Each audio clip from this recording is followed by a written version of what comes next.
Are you ready, my friend? Ready. Were you born ready? Yes. Will you die ready? No. In that case, we can commence the Arena Craft podcast, a show focused exclusively on Magic: The Gathering Arena, where we bait our friends into show intros they weren't aware they were going to be into. My name is Arjuna. I'm one of your hosts. Joining us on the line, the Enigma, the Beshaded, the Mystery, the Man in Black, Traverser of the Foreign Realms himself, Alien Translator, CGB Covert, Go Blue. How you doing today, Special Agent CGB? Okay, but can we start the show now? Can we do the real intro? I don't want to wear these the whole time. It's actually really dark in here. So can you just get the intro going, the actual intro this time? It's too late, buddy. No. It's too late. Okay. You know, the mission is underway. Your briefing has been given, and now it's time to be a professional. Yeah. And it might be the last time because it sounds like what happened this week is they just destroyed Magic forever. Magic's just dying. Did you know that? This is it. This is it. Magic's dead. They finally killed it. They finally killed it. I found the fault in the foundation of Magic, and it's just all downhill from here, man. So, don't know what to tell you. Okay, let's start off. Let's start off by saying we have a lot to talk about today. Mm-hmm. Whoa. Who's this other guy on this podcast? Look, don't alienate the listeners, okay? The viewers get the visual gags. The listeners don't, okay? They're like, it sounds like the same guy. It is. It really is. No, his voice sounds different because he took off his glasses. All right, anyway. Wow, it was Superman all along. So today we have a lot to talk about. We're going to try to keep this podcast under 7 hours. Do you think we can do that, Covert Go Blue? I'm shooting for 3. Okay, 3 hours sounds reasonable. So strap yourselves in, crafties. We have a lot for you today. First of all, I'm going to go on a salty rant to get it off my chest. Next, we have a number of things to talk about. They've made like approximately 1 billion announcements this past week. We have spoilers going. So just like we'll have a little news segment. And then mostly what we're going to talk about today is the historic Jumpstart set. They are previewing a bunch of cards for that. There's approximately like 700 something cards in the set, so it's just going to be... We just have no... I'm going to say it right now, crafties, we have no chance of like actually giving you a full overview of what the set's going to be like, so we're just going to do our best. You know, we're just going to like pick the cards that we think look good, and then the lunchbox will get shaken, and we'll just see what happens from there. Yep, we're going to do what we can. So we're going to start off with a what have we been playing on the arena comment. And you know, CGB, this is what happened to me the other day. All right. And this is actually what's been happening to me. So I'm on this podcast. It's called the Arena Craft Podcast, where we try to give our audience useful information about things like, I don't know, meta games, right? So I do something like I fire up my Arena client and I load up a deck and I jump into a competitive queue that a lot of people are playing. And I'm trying to just figure out what's up, right? Just figure out the meta game.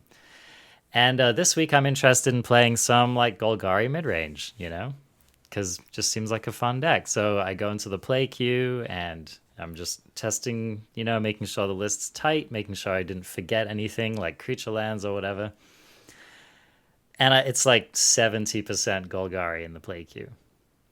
So I'm like, all right, well, you know, there's like an algorithm, whatever. Let's just jump into the standard ranked queue, standard 2022 ranked queue. So I jump in there, and it's like every opponent's like turn 1 snow covered swamp, turn 2 woodland chasm, whatever, right? Pest summoning. So I played for 3 hours straight, a little bit off stream, mostly on stream. My private metagame was like 70% Golgari mirrors. And not just any kind of Golgari mirrors, Harness Infinity mirrors.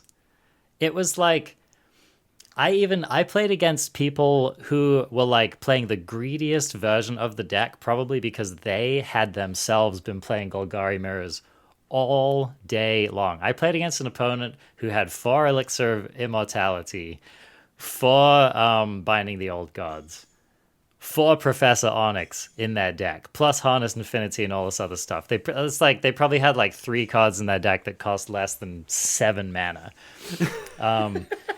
Anyway, it was too much for me, man.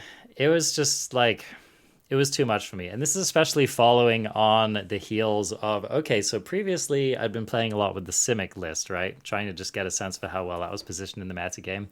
So I'm playing Simic, and my private personal meta game is like 50% your Blood Money deck, right? For anyone who doesn't know this deck, it's the Orzhov Treasure deck, which is basically all about recurring Kaya and getting massive incremental advantage over the course of the game. You're welcome. So I figure Harness Infinity is like a cool card against that deck. You know, I had some theories about how to grind against that deck, right? Never played against that deck once with my Golgari deck. Not once. Days and days. Never played against it once. It was like 50% of my Simic matchups, right?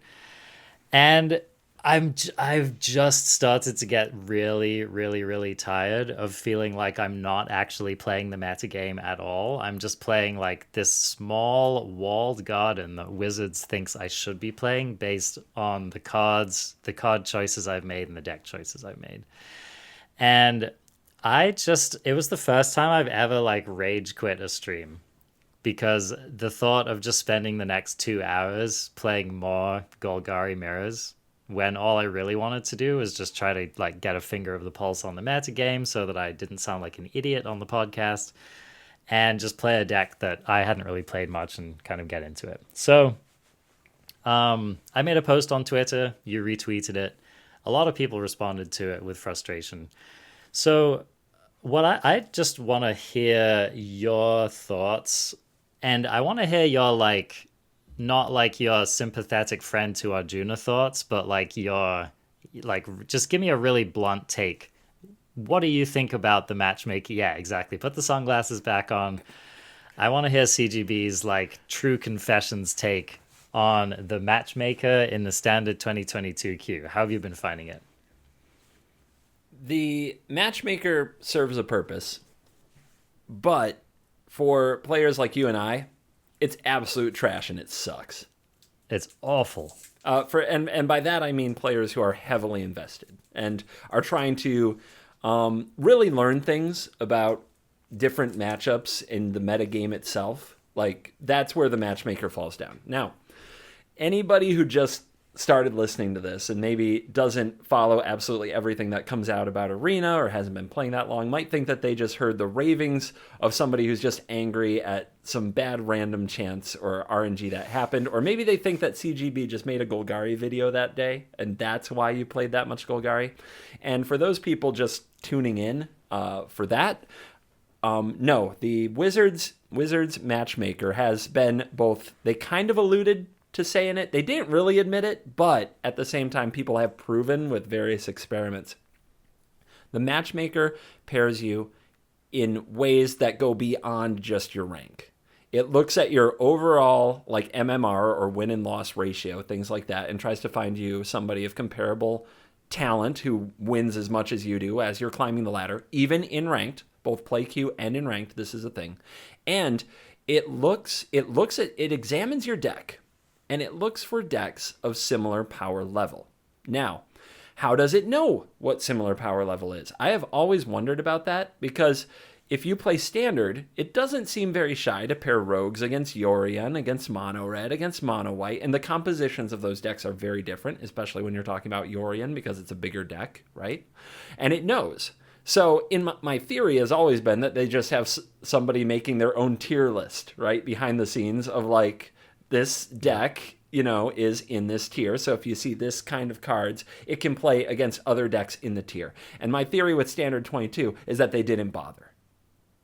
They just literally, they didn't make a list. So now the matchmaking algorithm is weighted to find you something very similar, comparable, based on deck composition, but not on exactly what cards are in your deck, on how many commons, uncommons, rares, and mythics you have. I think that's my theory. So when you play something that is reasonably like other people have had this idea, right? It's a small card pool. You know that you didn't try. You're not the first person trying Harness Infinity. So there are other people out there doing it. So when the matchmaker sees, oh, this composition and this composition, those are so close to equal, that'll be a good matchup. It's like, yes, bam, smash them together. There you go. Here's your matchup. You'll be happy. And that's why if you feel like you get a ton of mirrors in the play queue, and if you feel like you get a ton of mirrors when you kind of rebrew or redo a deck and try to set it against the meta you're seeing, and then suddenly that meta is gone, that is not just in your mind. That is the matchmaking algorithm at work. It is something that frustrates people, drives them crazy, drives me crazy, I promise. So yeah, my take is that, yeah, it's crap, and it obviously isn't getting cared for by Wizards at this point. Yeah, and you know, I don't shades come off. I don't have a problem with having a matchmaking algorithm. I can see where they're coming from, and I think that what they're trying to do is to help the less. Okay, so one of my main beefs with Arena in general is just that I feel like in the decision tree of developing a video game, you come to all of these various forks in the road. Do we bias the platform to be fun for this group of people or to be fun for this group of people? And I feel like every single time that decision tree gets to a fork where the choice is make it fun for enfranchised players or make it fun for casual players, it's like they always take the casual fork. Like every time. I feel like every decision that's made on the platform is trying to funnel everyone towards this theoretical 50% win rate. And I think that that's, you know, great for a new player because they're like getting matchups that feel playable for them. And, you know, their jank deck seems to be lining up against someone else's jank deck and whatever. And it's, you know, they're kind of having a great day. And I think for everyone else who's like, you know, looking up lists online, tuning to the meta, trying to get competitive, they just crafted their, you know, they put their precious mythics into their whatever planeswalkers, and they get their Golgari deck together, you know, together, and they go on the ladder.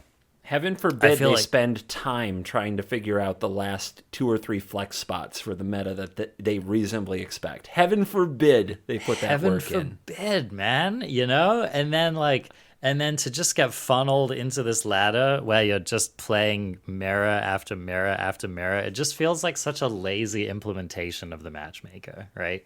And I think that that's what really bothers me is that I feel like, man, couldn't we just try anything else? Couldn't we just change it up, man? Just give me something else. I don't care, you know. I don't care if I play against rogues a bunch.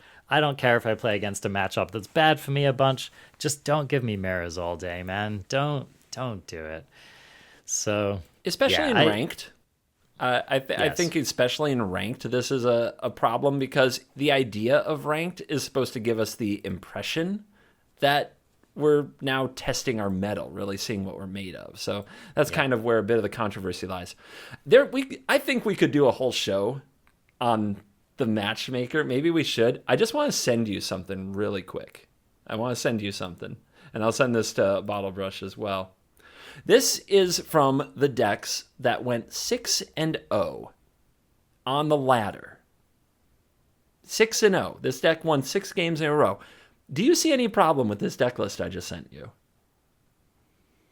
Yeah, look hard at it.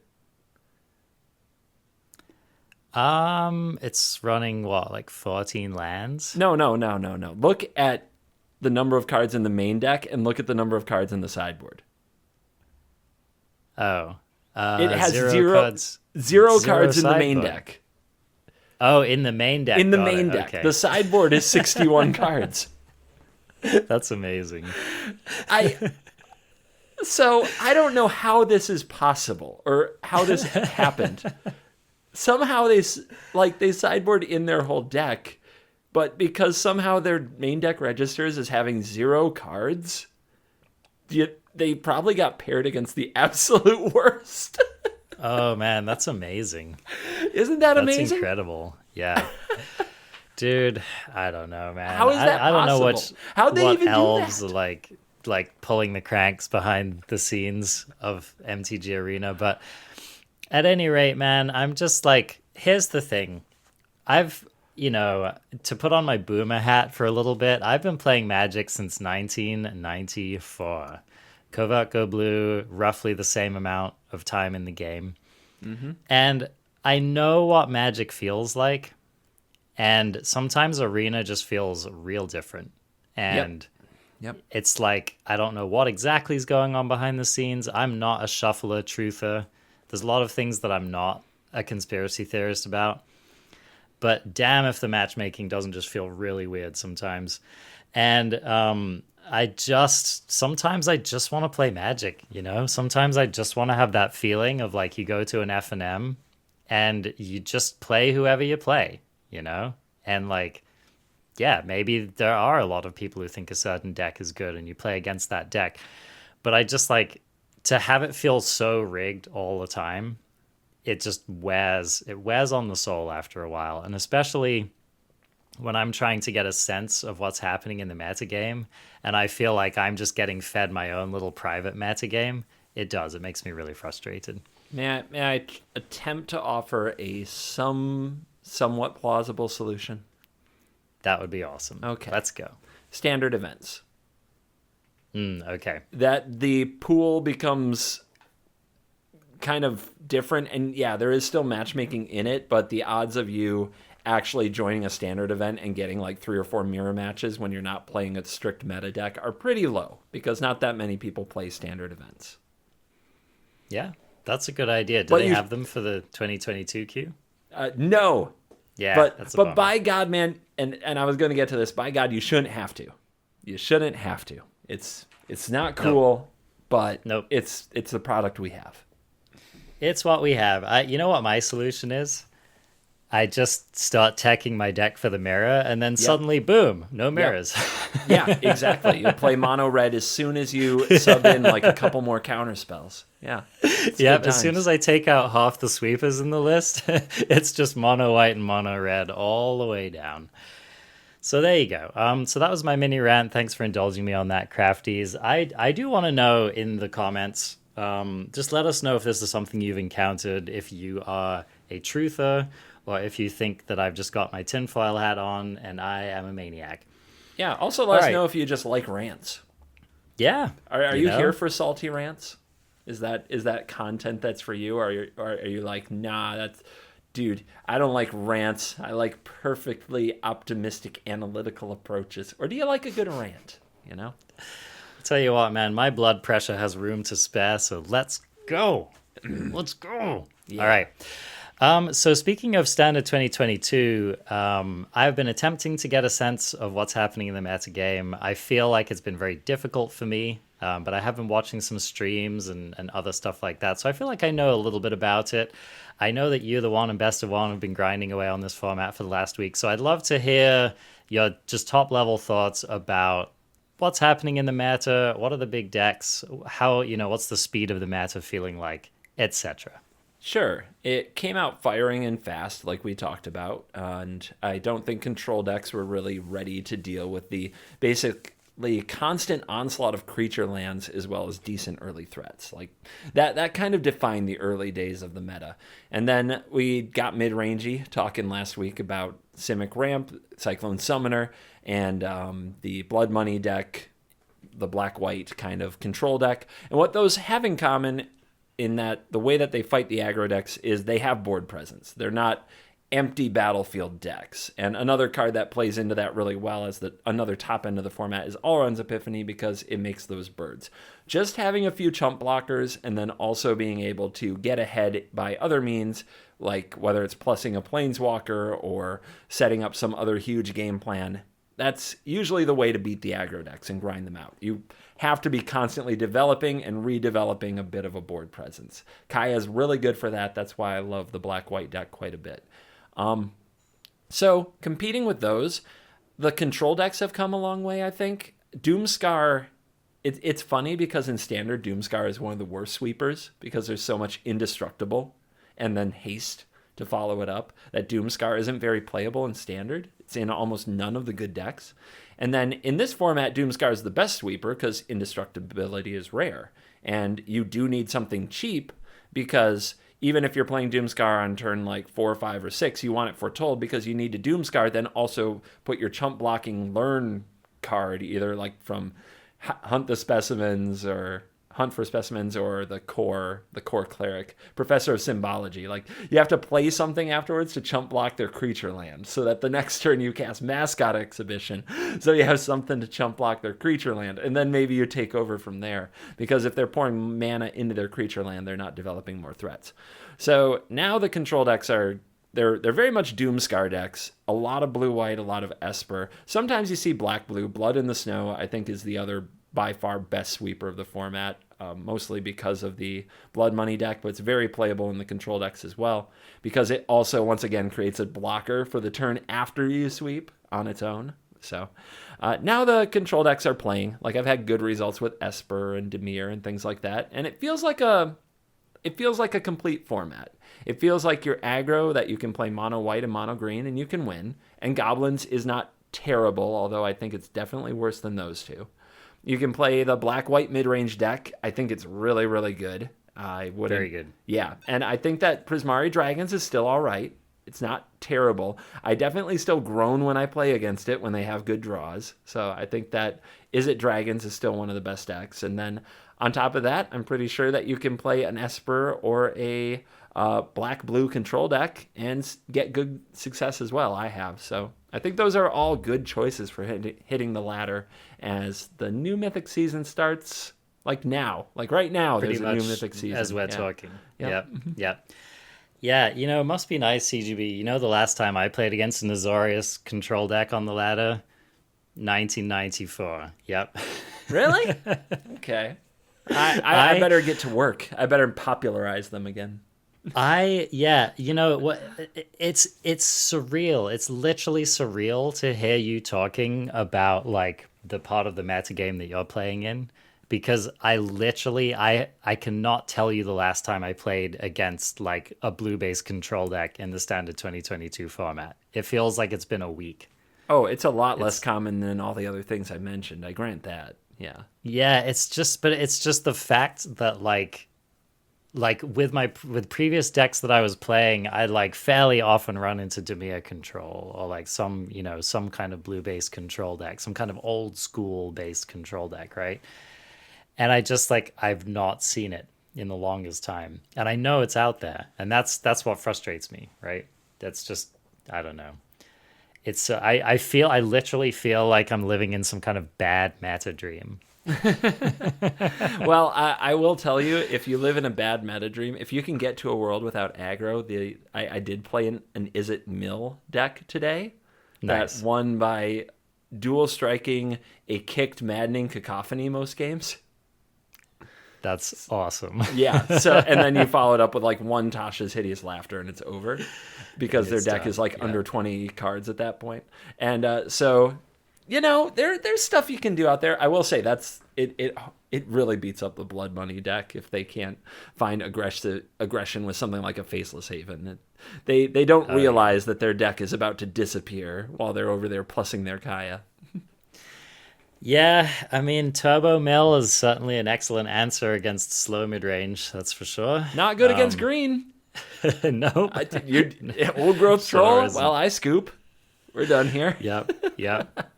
So my most fun deck experiment for this past week has been I built a 4-color Taking Turns deck. And basically the idea is that we're getting the treasure painter, what's her name? Kalain. So we're trying to get down Kalain and then follow it up with a Velamarcus Lowerhold, right? Getting our Hasty Dragon to 7/7 and then spiking Alrund's Epiphany off the top. Okay, that sounds sweet. And so the deck is surprisingly consistent. I managed to do the thing a lot, and my little walled garden of the metagame just kept serving me Soul Shatter decks, Alrund's Epiphany decks that had abundant answers to dragons, and I felt like a total freaking moron. Dude, you are scarred. Listen to you, man. So scarred this week. It's been a bad time, man. It's been a bad time. I know what might cheer you up. Okay, lay it on me. What if in a year with nothing but more and more and more cards on Magic Arena. We said, hey, out of nowhere, we're going to drop like 700 new cards, and 31 of them are going to only be on Magic Arena using mechanics that can only exist in the digital realm. Now, are you happy? Dude, I am stoked. Okay. I am here we stoked. go. Yes. So, historic, so some historic updates. Just before we jump into Jumpstart, I can't proceed without acknowledging that they made another announcement this week, which is Covert Go Blue. All of our dreams are getting answered. Wait, are you telling me that we're gonna purge the salt right here? The salt is getting purged. All of the salt is just leaving my bloodstream as we speak. Bring it to me. Because, okay, people for the last year, it feels like, have been asking for a regular, normal, everyday, historic Brawl queue on the client. And you know what they did? They are giving that to us. And not only is it going to be any historic Brawl queue, it's actually going to be a 100-card historic Brawl queue. Which is just like freaking sweet, man. So maybe we can finally do our showdown at some point that we were talking about doing. Yeah, they didn't say it's coming to direct challenge, but we'll see. Yeah, we'll see, man. We'll see, right?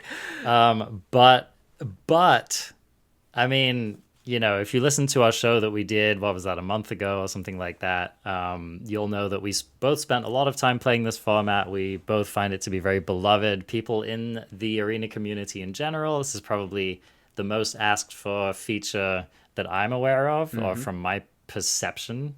It's just like every single announcement they make, there's like all the stands in the chat being like, when are we getting the historic Brawl queue? So it's happening. And I'm glad that it's going to be the 100-card format. I just think that is the clear winner over the 60 version. I think 60 makes sense for standard, but for historic, like, you can fill the decks out, and and it's you know, it's like a bit more of a challenge. Your deck needs to be a little bit more synergy focused than it otherwise might have been. Some people have complained that it edges out some aggro lists a little bit, which I think is, you know, I don't know. What do you think? I think you seem skeptical. I mean, the format edges out aggro lists. That's true. There's not much that you would do to the format that wouldn't edge out more aggro. I mean, look, aggro mages. You got you got best of one all over the ladder, and we have covered that they just set up the matchmaker. So if we dare cut sweepers, you get to farm all the other decks. You let us have this. Let us have some historic Brawl. Although I will say I've seen some pretty good historic Brawl aggro decks. Kari Zev, the Hound, the one white Hound. So you always start with a 1-mana 2/2. Yeah, dude. Yeah.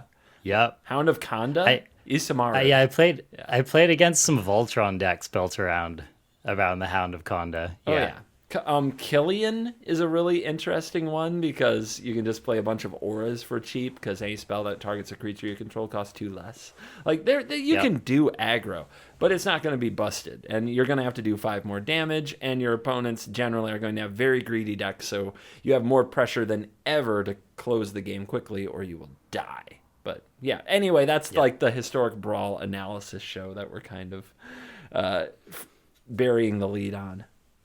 Yep, absolutely. So, note to you crafties that they have told us that this is a use it or lose it queue. Yep. So they're going to we'll have it for what, like August and September or something like that. August 10th through September 8th.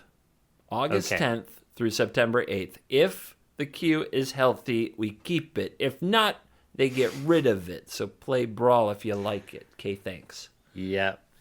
That's the memo. I will certainly be doing some playing on that queue because I did really, really enjoy the format, and I'm excited to get like second layer into it too. I feel like we got really, I think we went deep on like the obvious top end of the format, but I think there's a lot of unexplored territory that I'm excited to get into. Now that we've purged the salt, I look forward to your complaints about like sleeving up your Agar the Freezing Flame deck and getting nothing but mirrors. I'm really looking forward to that.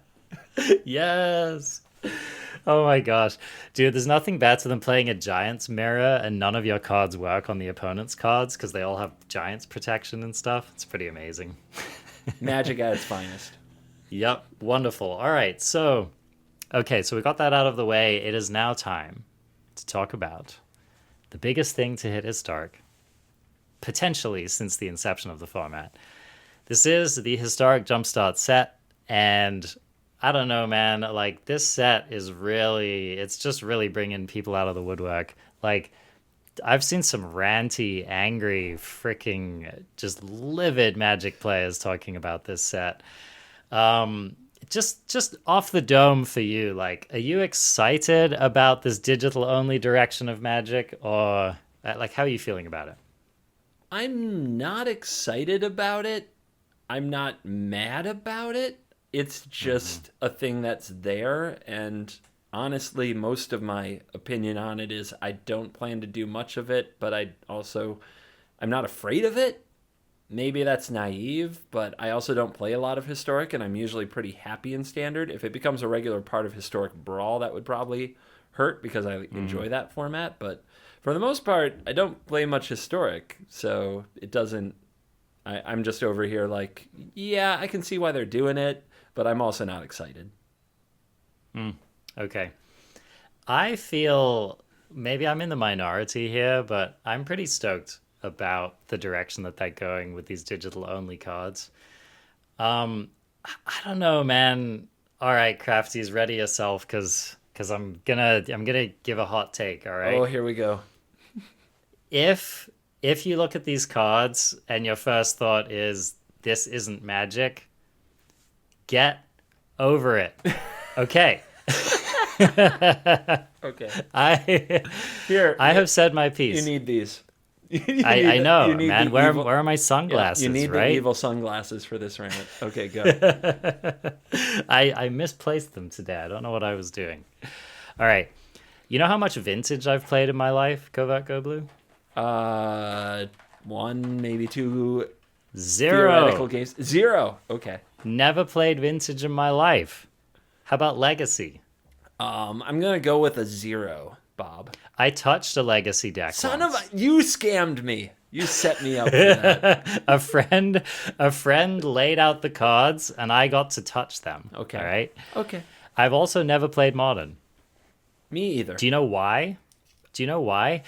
Because they're just totally different formats that play cards I will never have. Right.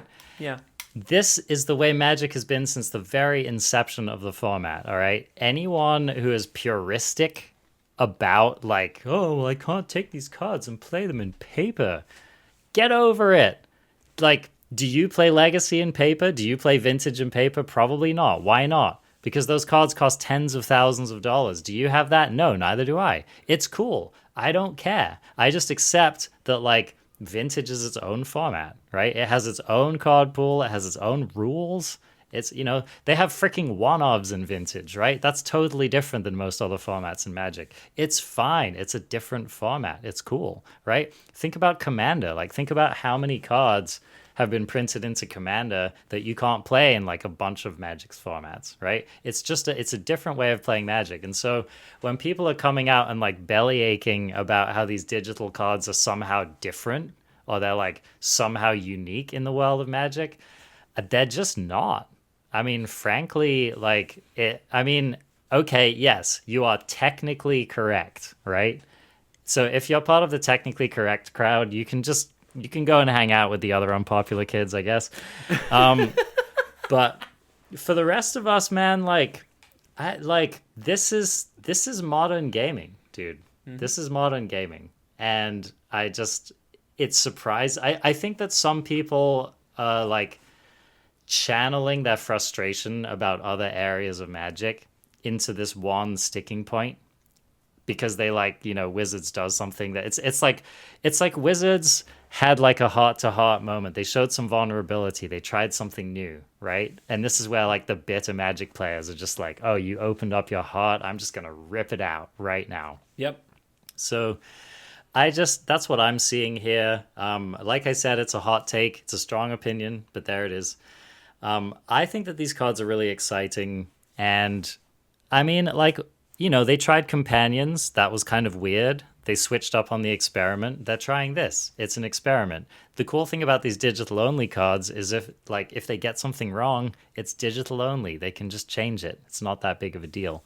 So anyway, that's my take. I think that it's an exciting new direction for Magic, and I like the idea of Arena becoming just a different way to play Magic. I think that's perfectly fine. I think it adds value to the platform. It gives people a reason to want to log on, as opposed to just having it be like some facsimile of paper Magic when they can't play paper Magic. So I'm just like a total thumbs up. Now, as far as the individual mechanics, which we'll get into, who knows? Maybe they'll suck. Maybe they'll be too powerful, whatever. But that's just how Magic's always been. So again, I don't really see a difference, right? It's just a different mechanic that they came up with, and we should judge it on the merits of whether it's fun and how it plays in the game. On the as part of a much bigger discussion, I'll just a little piece of it. I think that the average person really underestimates how hard it is for creative people to stay inspired. You and I get to be in a spot, and you, the person at home who plays Magic for fun, you're in a spot where you get to pick up the game, play it. Either you have fun or you don't. You have an opinion, and you log off, and that's the way it is. And you ask probably all the time, as we often do, why? Why did they do this? Why did they do that? Why are they changing it? I had fun playing this game 3 years ago. Right now it's not fun. Why don't they just make it fun like they did 3 years ago? And it like, people don't understand how hard it is for creatives to stay motivated. The people who design these cards and like try to make a fun game do not want to make the game that was 3 years ago, because that's boring. They could just keep reprinting grizzly bears, but now we're going to call it, I don't know, rabid Wolverine or whatever other animal, like Psycho Zebra. Just 2 2s for 2, left, right, and center. And that is a thing that people go back to all the time. We could just do another plane where we watch some movie, get inspired, rip off their world in some kind of a shenanigan, and then print a bunch of grizzly bears in it. Not hard to do. They could do that forever. Some people think that's what they would like, that would be fun if Magic were just like it were a few years ago. The truth is that the only thing that really keeps people engaged and keeps creatives creating is the opportunity to surprise and delight their audience. You have to be able to surprise and delight your audience. And I'm gonna just give you a tough covert go dad moment, everybody. Not all surprises are good. You're not gonna like them all. Some are a kick in the nuts. That's just the way it is. And you know what? The ones that you love, you take for granted so quickly. Your brain just makes that canon now. Ooh, I really liked, whatever set that was, and now it's like everything should be like that. But somebody had to create that out of nowhere where there was nothing before, and they surprised you, and it was delightful. And they have to try to do that again. If they just keep giving you the same things, what happens? You keep taking it for granted. So yes, we got to do weird freaking stuff with Magic. That's my take on it. We got to get weird. Dude, right? I mean, think about how many people hated Planeswalkers when they first came out. Me. It's true. I quit the game. I quit. No, oh, yeah? I needed the money. You uninstalled over Planeswalkers? The behind the scenes was that I was out of money and I sold my collection. But at the time, I phrased it with a lot of anger and spite to my friends as, these Planeswalkers are stupid and I quit. Sound familiar? Oh my gosh. I love it. Yeah. And here we have the Nico Aris fosterer themselves, Teferi, the incarnation of Gandalf in the Magic. So yeah, I mean, things change, right? And Yep.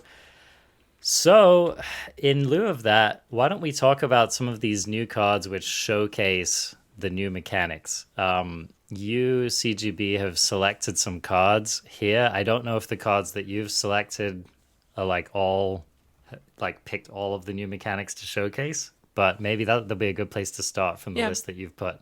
I try to hit some good ones, and then we can skim over what's been spoiled since then or what you really want to cover. But yeah, I thought it would be a good place to start. Who's on reading duty first? Why don't you go ahead and read this card here? Yeah. Oh boy. We're going to start with the return of everybody's favorite mechanic. This card is Longtusk Stalker. Longtusk Stalker doesn't have it will feature a new mechanic, so we get to cover Perpetually here.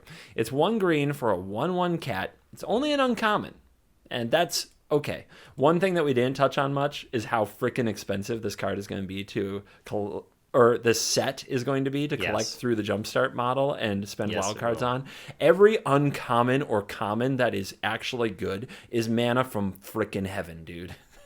Yes. Like, it's a big deal. Anyway, this is an uncommon, and it says whenever Longtusk Stalker enters the battlefield or attacks, you get energy. And you may pay energy, and Longtusk Stalker perpetually gets +1/+0. You may choose a creature card in your hand. If you do, that card perpetually gets +1/+0. 1/1. And I'll warm up the crowd for Perpetual. With Perpetual, it doesn't matter what zone your card is in, and it doesn't matter when it changes zones. And as far as paper Magic goes, we've always had this thing where basically when a thing goes to the graveyard or blinks or goes back to the hand or the command zone and comes back, it's like a new card. And anything that happened to it gets reset. You know what I mean? We've always had that as part of Magic, and Perpetually breaks that. So when we say that you pay 2 energy and Longtusk Stalker perpetually gets +1/+0, it is now a 2/1, assuming this is the first time you did this ability. It will always be a 2/1 from this point forward until something else perpetually changes its power or toughness. It will, like if it goes like to the graveyard and you bring it back, it comes back as a 2/1, not a 1/1. If you bounce it to your hand after this ability resolves and play it, same thing. It is now a 2/1, not a 1/1. If you give it -1/-0 until end of turn, the next turn it will be a 2/1. And it also gives this ability to something in your hand. Now, usually interacting with the hand is really hard because by the time we play it, it's a new instance of the card. Here, if you have a Goldspan Dragon in your hand, just as the first creature that came to mind, it is now a 5/4. And when you play it, it will be a 5/4. If you discard it from your hand and reanimate it from the graveyard, it will be a 5/4, etc. It has this bonus as if it were printed on the card. I think that's a good way to remember it. You add this to it as if it's permanently printed on the card for the game. Yep. And just to add to that, printed on that card. So if you have 2 Longtusk Stalkers in play, for example, the ability functions independently for each one. So it's not every card named Longtusk Stalker gets +1/+0. It's that instance of Longtusk Stalker. So let's say you play out your Longtusk Stalker, you use the ability, that Stalker gets it, you pick one creature in your hand which gets it, right? Now let's say later in the game you play another Longtusk Stalker, it's going to come down as a 1/1. If you use the ability on that second Longtusk Stalker, it will then become a 2/1. You can use that ability on another card in your hand, or even the same creature card in your hand. But those abilities function discreetly. So I think that that's something that we need to remember about these cards, because I think that's going to be a place where people get confused. Is like, is it just every card named this, or is it just this particular instance of the card? And it is the particular instance. Yep, 100%. I think that this ability is both really, really cool, and it's going to take some time to unpack just where it's busted. Because at first you're like, okay, a little bit of extra beats for your Gruul or your mono green deck. Nice. You know, you hit a little harder. That's sweet. But there are a lot of cards in Magic that are balanced based on its base is this. And my first example that I think of is Dreadhorde Arcanist. If you perpetually give a Dreadhorde Arcanist +1/+0, then from now on you're just on baseline casting bigger spells than you should have been able to. That's sweet. Yeah. And that's just like, you know, that's just one card, right? Just one card. There's probably better examples. That's just top of the head, you know?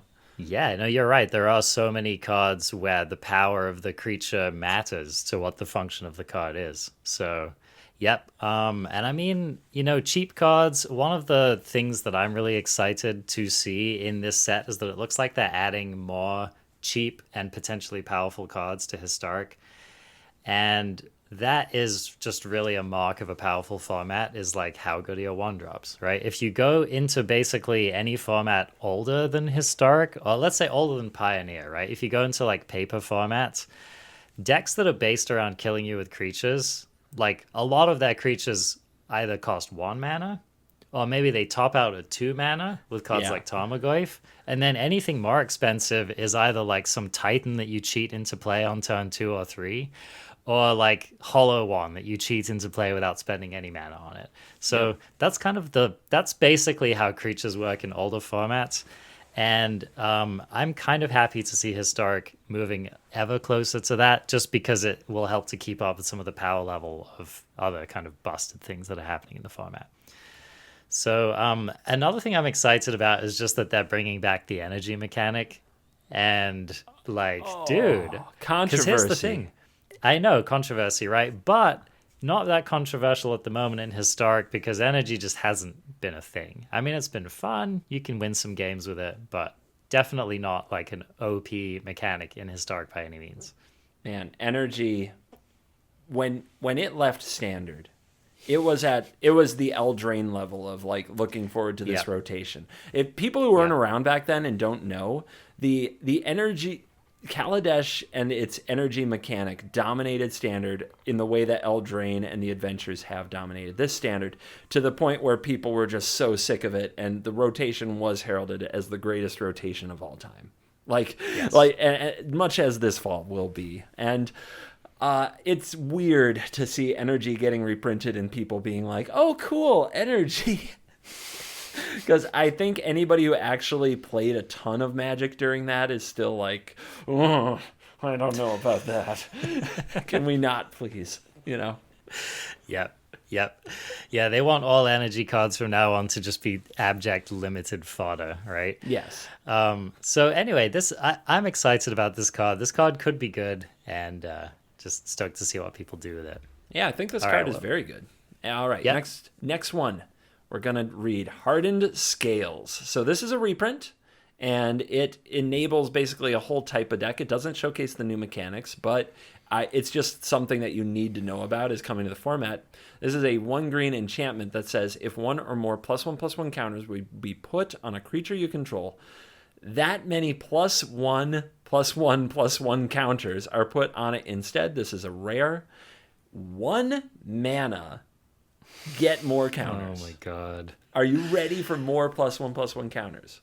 Oh my god. So the only question in my mind, CGB, is Walking Ballista in Historic when? With Heliod already in the format, by the way, that creates an infinite combo for anybody who missed it. I don't know if they'll Yes. ever put Walking Ballista in. They had the chance to do it, and they didn't do it in Kaladesh. In Kaladesh. Yep. So yeah, Walking Ballista Crafties is an artifact which it's just kind of ridiculous. It's a 0-cost artifact. You can pump mana into it when you cast it. You can also pump mana into it after you cast it. You can put a bunch of +1/+1 counters on it, and you remove counters from it to ping things to deal damage, whether it's to the face or to creatures. So pretty much, I'm pretty sure all of the Hardened Scales combo decks in other formats, and there are a Yes. number of them. It's a very, very powerful thing. I'm pretty sure all of them feature Walking Ballista. Yep. But this card has, Hardened Scales has proven itself to just be like capable of doing incredibly explosive things in any counters deck, and it could actually be the perfect power level for Historic. What do you think? I mean, we're going to find out. I think that people are eager to play this type of deck. I think it's just one of many archetypes that they've tapped into that they can keep selling you and getting you to craft new cards if every single release they tap a certain archetype. And the +1/+1 counters is one of those.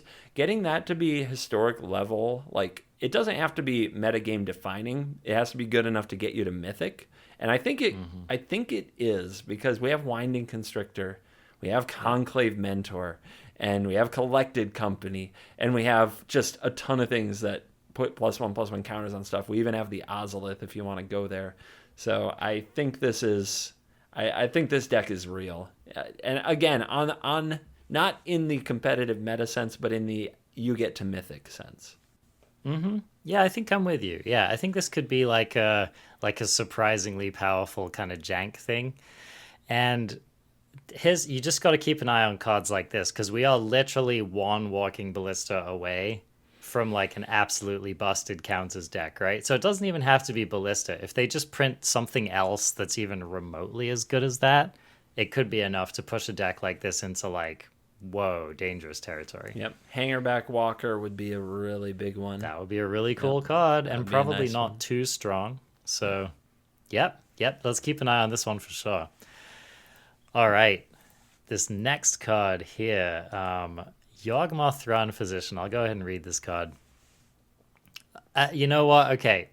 Just before I read this card, A of all, I was glad to see this card. And B of all, one of the reasons I was glad to see this card is that it is not Urza. Not yet. I really hope that they don't print the Urza version of this card into Historic. What was it? Urza High Artificer? Is that what that card's called? I think so. Okay. So Urza, we don't need to go into it, but that card has just been part of numerous unbelievably busted modern decks. It's probably seen play in some like Legacy and stuff too. Anyways, also from playing Commander, it's one of the most like kill this now when somebody like busts out Urza at the Commander table. You know, like kill them, no mercy. So to my knowledge, Yawgmoth has not made the same splash, and so maybe it's like the perfect power level for Historic. So Yogmothran Physician, 2 black. It is a legendary creature, human cleric at Mythic. It's a 2/4. It has protection from humans, which is an interesting line of text. Pay 1 life, sacrifice another creature, put a -1/-1 counter on up to 1 target creature and draw a card.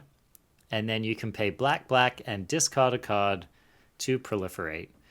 So I think they've designed this card to be a little self-contained engine where you're like using it as a sack outlet, you're minusing on your opponent's board, and then eventually you're like proliferating to just kind of wrath your opponent's board away.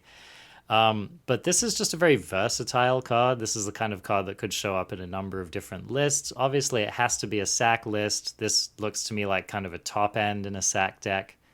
What are you thinking about this card at the moment?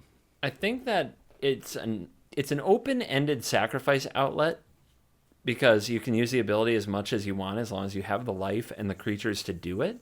So if you can somehow assemble a couple little creatures, now you're moving -1/-1 counters around for free and drawing cards for free. Like it doesn't require mana from that point, which is kind of amazing. And then the black discard a card proliferate.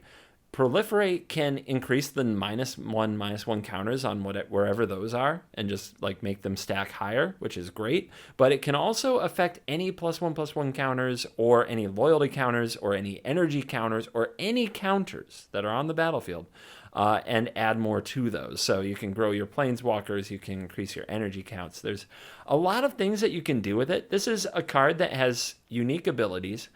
It definitely has a powerful like read, and then finding the right home is complicated because you can usually make a home that uses one ability well but kind of doesn't care about the others, and that I think is the challenge of the card, is finding a way to get the most out of it. Yep, totally agree. But very versatile card, and yeah, it could show up. I think it's cool to have it in the format. Agreed. Yeah. I'll read the next one. This is this is a card that unlocks the power of the digital only world. The Pool of Vigorous Growth. This is 1 and a green for an artifact.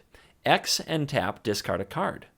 Create a token that's a copy of a random creature card with mana value X. Activate only as a sorcery. God. What? What's wrong? So, okay, this could just be any creature. Any creature. In the history of Magic. Anything that's been programmed. That's one of the questions. Is it what's legal in the format, or is it literally any creature that's ever been programmed into the Arena client? I mean, I have to imagine that it is in the client and in the format. That's my guess. No, I'm going on record. They don't give a damn about what's legal in the format. And if they want to pull in something that like straight out of freaking Legacy or Vintage, they're going to do it. That's my prediction for you. Do you think, okay, this would be a cool Easter egg. Yes. Is if they just if they randomly put some cards in without telling us what they were, Exactly. and suddenly you see some screenshot of someone being like, I got an Emrakul of the Eons torn off of my pool of vigorous growth. That would be Yes. pretty sweet, right? See, this is what I said when I was reviewing this card with my chat. I'm like, Yeah. the reason that cards like this need to exist for Magic is because this creates a genuine, and it sounds so cheesy, but these things matter in 2021, a genuine social media moment of, oh my God, can you believe what just happened? Like the odds of it are going to be low, but someone out there is going to hit something that you didn't know was in the game. You literally had no idea, and you're going to hit it, and you're going to be like, oh my God. And you mentioned, Emrakul. Like, yeah, that would be a mind-blowing hit off of this. Emrakul, a very famous card in Magic. Let me throw you something like one better. What if the cards from Innistrad Midnight Hunt could come flying out of this? What if a card that hadn't even been spoiled Future yet? cards? What if that's how it got spoiled? What if that's how they spoiled a card from the new set, when it just comes flying out of the pool? Well, and you know what this highlights, Covert Go Blue, is that the pool of creatures it could be will be ever expanding. Yes. And it could be whatever they want on any day. Ever. Yes. That's true. They could behind the scenes doctor the quote randomness of it and like change the pool. But that's the thing. It's something like this it's bigger than the game that is being played itself. And Spikes might not like that very much because they want it to be all about the game itself, because they play the game to prove who is the smarter, better magician. But the Timmies and Johnnies, like, they live for this. Like, this is a surprising and delightful experience that they don't get from playing Magic normally. And that's why these things have to exist. 100%. You know what I think about when I see this card? I feel like this brings kind of that cube experience to just like a regular historic game.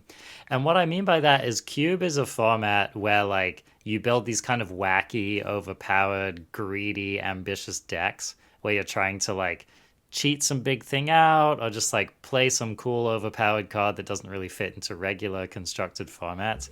And cards exactly like this give you that wacky feeling of exactly that, like whether it's social media or even just sharing it with your friend, like, whoa, look at what I did, look at what happened. So I'm totally into this, man. This is the kind of card, and I think this is one of the reasons why I'm excited for this set, is like, this is a perfect example of a card that's just probably not going to be good enough to see competitive play, but is just going to create so much surprise, delight, and joy for anyone who plays it. Do you think it could be competitive?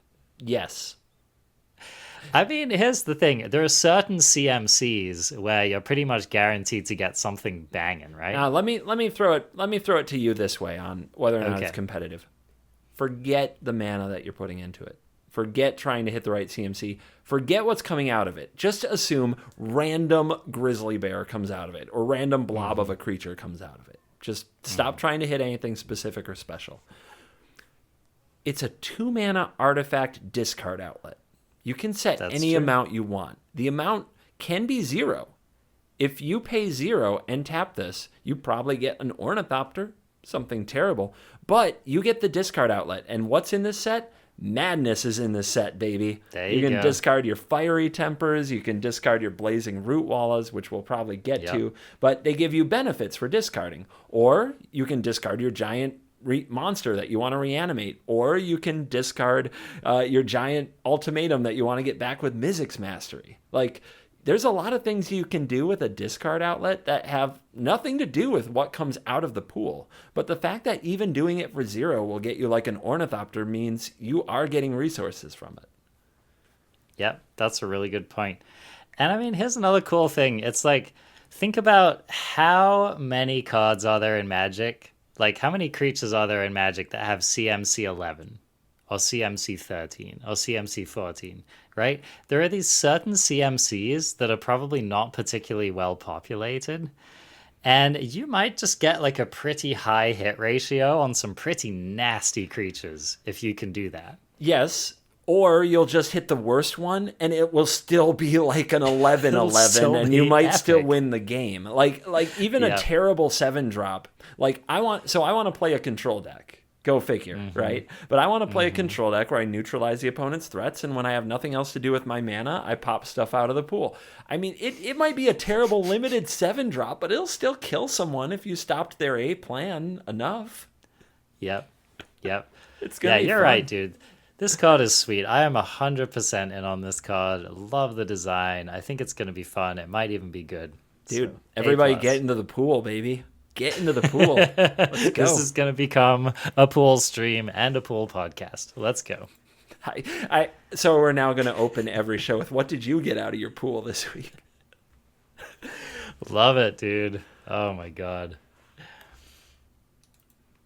Do you want to handle the honor of Kiora over here? Yep, sounds good. All right, so next up we have Kiora, Wrath of the Tides. 3 and a blue planeswalker, Kiora. It starts with 4 loyalty. +1, conjure a Kraken hatchling into your hand. So let's stop right there and talk about conjure. Conjure basically means that you create a card. So this is not a token. It is an actual magic card. This card can be played, it can go into a graveyard, it can be bounced back to your hand, it can go into exile. It can even be played from exile if you have a card that lets you do that. So you are just, it's almost like instead of bringing a card to your hand from the sideboard, you just brought a card to your hand just from the blind eternities. Do you know why the boomers hate conjure? Why do they hate it? They hate it because it's happened to them before. When really? when their opponent's best friend just kind of slips them the card they need over their shoulder. Okay, but that's AKA cheating. Yeah, but that's a way that you can think about. That's a way you can think about the mechanic. Like you literally just kind of had the card slipped into your hand, and it's the actual card. If you're a paper Magic player trying to calculate how conjure is different. Yes, totally. So, so any card that it'll say conjure a, and sometimes it's a specific card, and I think sometimes they have some generic ones. I don't remember, but that's it. Just imagine whatever card you're conjuring is just a card that goes into your hand, and it's just for the rest of the game. It's just a magic card. And by the way, a Kraken Hatchling is a 1 blue for a. I'm going to try to do this from memory. 1 blue for a 0/4 for beast. Yeah. A 0/4 beast vanilla. 1 blue for a blue 0/4 vanilla beastie creature. That's my memory too. Is it a Kraken as well, like a beast Kraken? Oh, maybe it is a Kraken. You're right. It's probably You'd not imagine just a it would beast. be. Kraken is Anyway, a type. we'll see. Yeah. We'll see. So so +1, you get a free 1 blue mana 0/4. It has another +1, untap target creature or land until your next turn. Prevent all damage that would be dealt to and dealt by that permanent. And then -3, you may sacrifice a Kraken. So I think that these hatchlings are Krakens. You may sacrifice a Kraken if you do create an 8/8 blue Kraken creature token. This card's juicy. It is a juicy card because the +1 in a way is card advantage, although it's not like pure card advantage, but it is technically more of the digital cardboard. So if Brainstorm were legal in a format like this, you could conjure a Kraken Hatchling Brainstorm and then put the hatchling back on top and keep the cards that you drew. That would be interesting, but obviously that was too powerful, so we suspended it before it broke Kiora, Wrath of the Tides. Anyway, the +1 is actually a combination of ramp and defense. When you make it so your opponent's creature can't deal damage, that's until your next turn. That means that when it attacks, it doesn't hurt Kiora or you. And the +1 can also untap a land, so you can just, keep getting more mana. So it's kind of an elegant defend itself or do something else design, which I think is sweet for a Planeswalker, because I don't like Planeswalkers that have abilities that you just never want to use. Yeah. Yeah. And this is really cool, man. This is a very cool design because this can actually neutralize your opponent's creature lands as well. It can. That's right. Yep. And the interesting thing is that it untaps them. And so you could actually get into these like awkward play patterns where you neutralize your opponent's creature land, but then it untaps and now your opponent's able to do something on your turn that they otherwise wouldn't have been able to do. So there's going to be some fun little play patterns with this for sure. Yep, the -3 of sacrificing a Kraken to make an 8/8 is, you could go +1, -3 if you just want an 8/8 over 2 turns. It's not very powerful for Historic because that's very, very slow.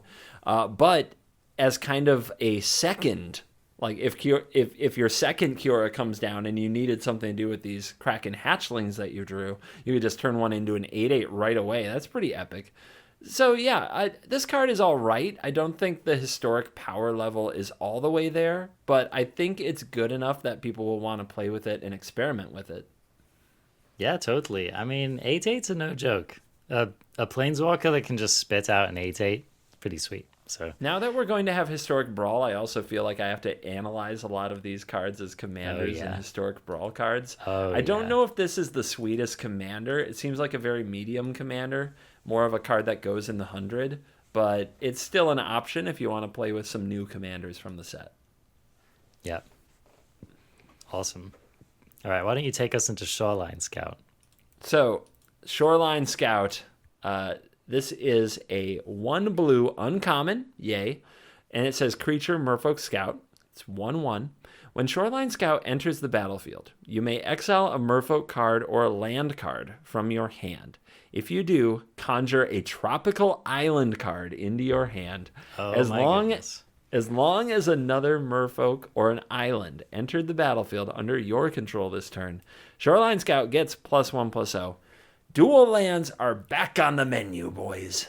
Dude, I don't know what to make of this card. Like, this card is freaking sweet.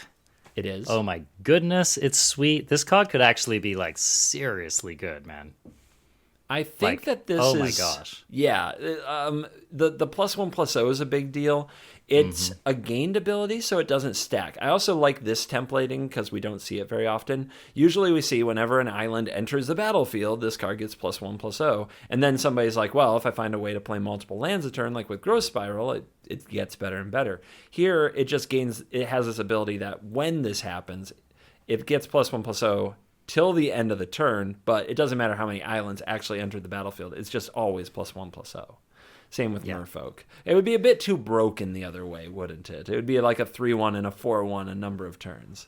It would be nasty. Yeah. But, so let's let Grandpa Arjuna and Uncle CGB just rewind the clock for you here for a second. Back to the good old boomer days of Magic. The days of Magic where the devs just didn't quite realize what Magic cards did. And they had this great idea. They were like, you know what? Why don't we print a cycle of lands? They'll be rare, and they'll just be twice as good as regular lands. You know, we'll take 2 lands, staple them together. You can just play it and tap it for either one immediately. They called these the dual lands, and they were like some of the most powerful Magic cards ever printed. They now live in like old, incredibly busted formats. Can you even play dual lands in Legacy? Yeah, that's one of the features of Legacy. Yep. That is like one of the format defining things about Legacy. Okay, so Legacy, it's basically Legacy and Vintage, and I guess Commander. You can play them in Commander. Those are the 3 formats that stand out in my mind as featuring these lands. But Crafties, these are the best dual lands ever printed. They have no downside. Nope. They just are a forest and are an island. And to read the original text, counts as both forest and islands and is affected by spells that affect either. If a spell destroys one of those land types, this card is destroyed. If a spell alters one of those land types, the other land type is unaffected. Just this was printed on the card. This is what a questing beast was back then. Yes. It had a lot of text. Yep. Every time you played the land. And for those of you who want to know, because people care about this stuff, you can own one. The cheapest one in paper at the low price of $802 as of the day of this recording. Yes. So these cards are legendary. They are just like some of the most iconic Magic cards. And for us to be able to conjure one in Historic is freaking sweet. And it's powerful.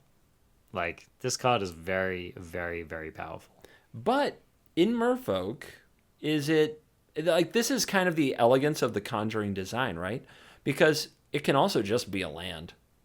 It Yep. might just only be a land, and you can't just play Tropical Island in anything. It would be absolutely broken. No. You can fetch it up, you can splash the cards for free. It would be absolutely insane. But with Conjure, now it really only fits in a deck that's willing to play Merfolk or is willing to play a 1-mana 1/1 to run it, which is not the greatest thing to be doing most of the time. You don't want to fix your mana by turning a land into a Tropical Island by having to play a 1/1 that isn't going to do too much in the course of a game. Although that remains to be seen because the card is decent. But is it decent outside of a Merfolk shell? To be honest. Well, yes, that is a great question. And I agree that, like, you do need to have a Merfolk deck probably to have this card be good. But this is the kind of card where, like, when you play this as a role player in a deck that is doing broken things, this is the kind of card that just, like, butters your bread for you. Like, you want one of these in every opening hand. It smooths everything out. It lets you do your combo on turn 3 or whatever, whatever it is. And so the only real question is just how good a Merfolk are going to be. But I think, yeah, I don't know. I think this card sees play in, like, any competitive Merfolk deck. Well, there's about 300 cards to be spoiled yet. Let me ask you this. Is this part of a cycle? Ooh, that's juicy. I know. That's juicy. Are we going to get a red-green one? Are they all going to be tribal? Are we going to be able to conjure all the different dual lands? Or is this a one-off? I don't know. Oh, man, that would be so sweet. To be disclosed, crafties. To be disclosed. Stay tuned. All right, I'm going to read this next Planeswalker here. Sarkhan, Wanderer to Shiv. 3 and a red, legendary Planeswalker Sarkhan. I'm just going to say it right now, crafties. This card has the word dragon printed on it. All right. Surprise, surprise. Just in case you were worried. This is a 4 loyalty Planeswalker Sarkhan. It has +1. Dragon cards in your hand perpetually gain. This spell costs 1 generic mana less to cast, and you may pay X rather than pay this spell's mana cost, where X is its mana value. Then it also has a 0. Conjure a Shivan dragon card into your hand. Boom. The boomers just shuddered in their chairs. And -2, Sarkhan Wanderer to Shiv deals 3 damage to target creature. Conjuring Shivan dragons in Historic. What do you think, CGB? Dude, your buddy just slipped you another Shivan dragon over the counter, man. It's legal now. Guys, get used to it. It was the bane of our existence in the day. Now it's just the thing. I think that this is a fun card. It is another Timmy Johnny specialty, but as far as Commander and Brawl goes, this could definitely be your Commander there, because there is kind of some craziness with the Perpetualness. I do hate that it's a monocolored Commander, because the mana fixing of it is amazing. But the +1, this ability that your dragons now cost 1 less, and you can pay mana of basically generic mana to cast your dragons instead of paying their cost. So every time you +1, all of your dragons cost a generic less. This stacks, right? Yes, it stacks. That's freaking amazing. Even if Sarkhan dies, it stacks. Yes, it keeps reducing their cost every time you +1 it, and they all gain the ability to pay X rather than their actual mana value, which means your mono red, your all mountain situation can cast your 5-color Niv Mizzet, and it can cast it for like 4 mana after you've plus this thing once. So let's get clarity on this. It's just any dragon card in your hand has this applied to it, right? So it's not just dragon cards in your hand at the time the ability was used.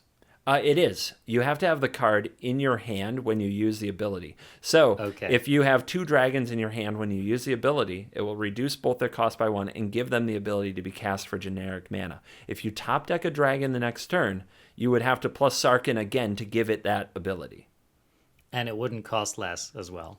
It wouldn't be reduced until you plus the Sarkhan again. That's really interesting, man. Yeah. That's cool. This is a cool Planeswalker.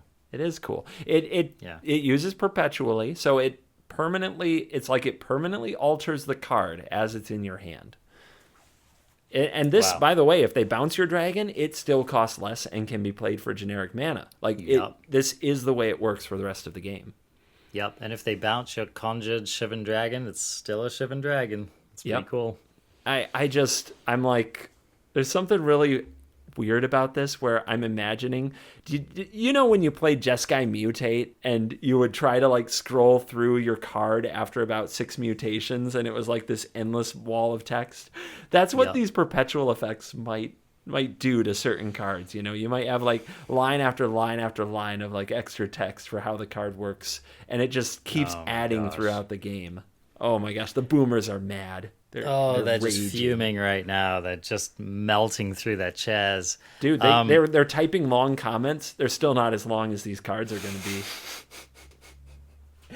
So the only thing I want to add about this card is like the potential to misplay with this card on the battlefield is so high. And I'm talking about you, the owner of Sarkhan. Like, you're going to forget that your new cards don't get the cost reduced. You're going to I mean, it's going to get confusing real quick, man. You're going to draw other dragons. You're not going to remember which one has the no.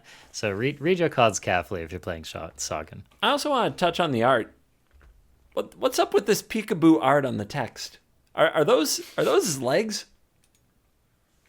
Wait, what are we talking? Look I at see. the text. Look at the text part of the box. Those are his legs, right? Those are his legs. Dude, yes. he misses leg day, man. Look at how ripped he is up here. You can't even see any muscle on the leg, but look at those skinny little things. I'm losing respect for Sarkhan as we speak, man. This is why he rides dragons, man. He's got no legs. I mean, he's also wearing his dragon gloves. Like, what are those gloves, dude? Dude, dragon gloves are pog, man. That's exciting stuff. Does Sarkhan just have dragon heads for hands now? No, Is that what's you happening? can see the line. Those are puppets. You can see the line right there on the bicep, right? He just takes those things off when he's done doing his photo shoot for Instagram, okay? But you gotta hide them legs. Gotta filter those out. Yeah, Sarkhan. He picks flowers in his spare time. Anyway. This should be called Sarkhan, social media influencer. Instagram celebrity. There you go. Sarkhan. +1. Gain 100 Instagram followers. All right, next card.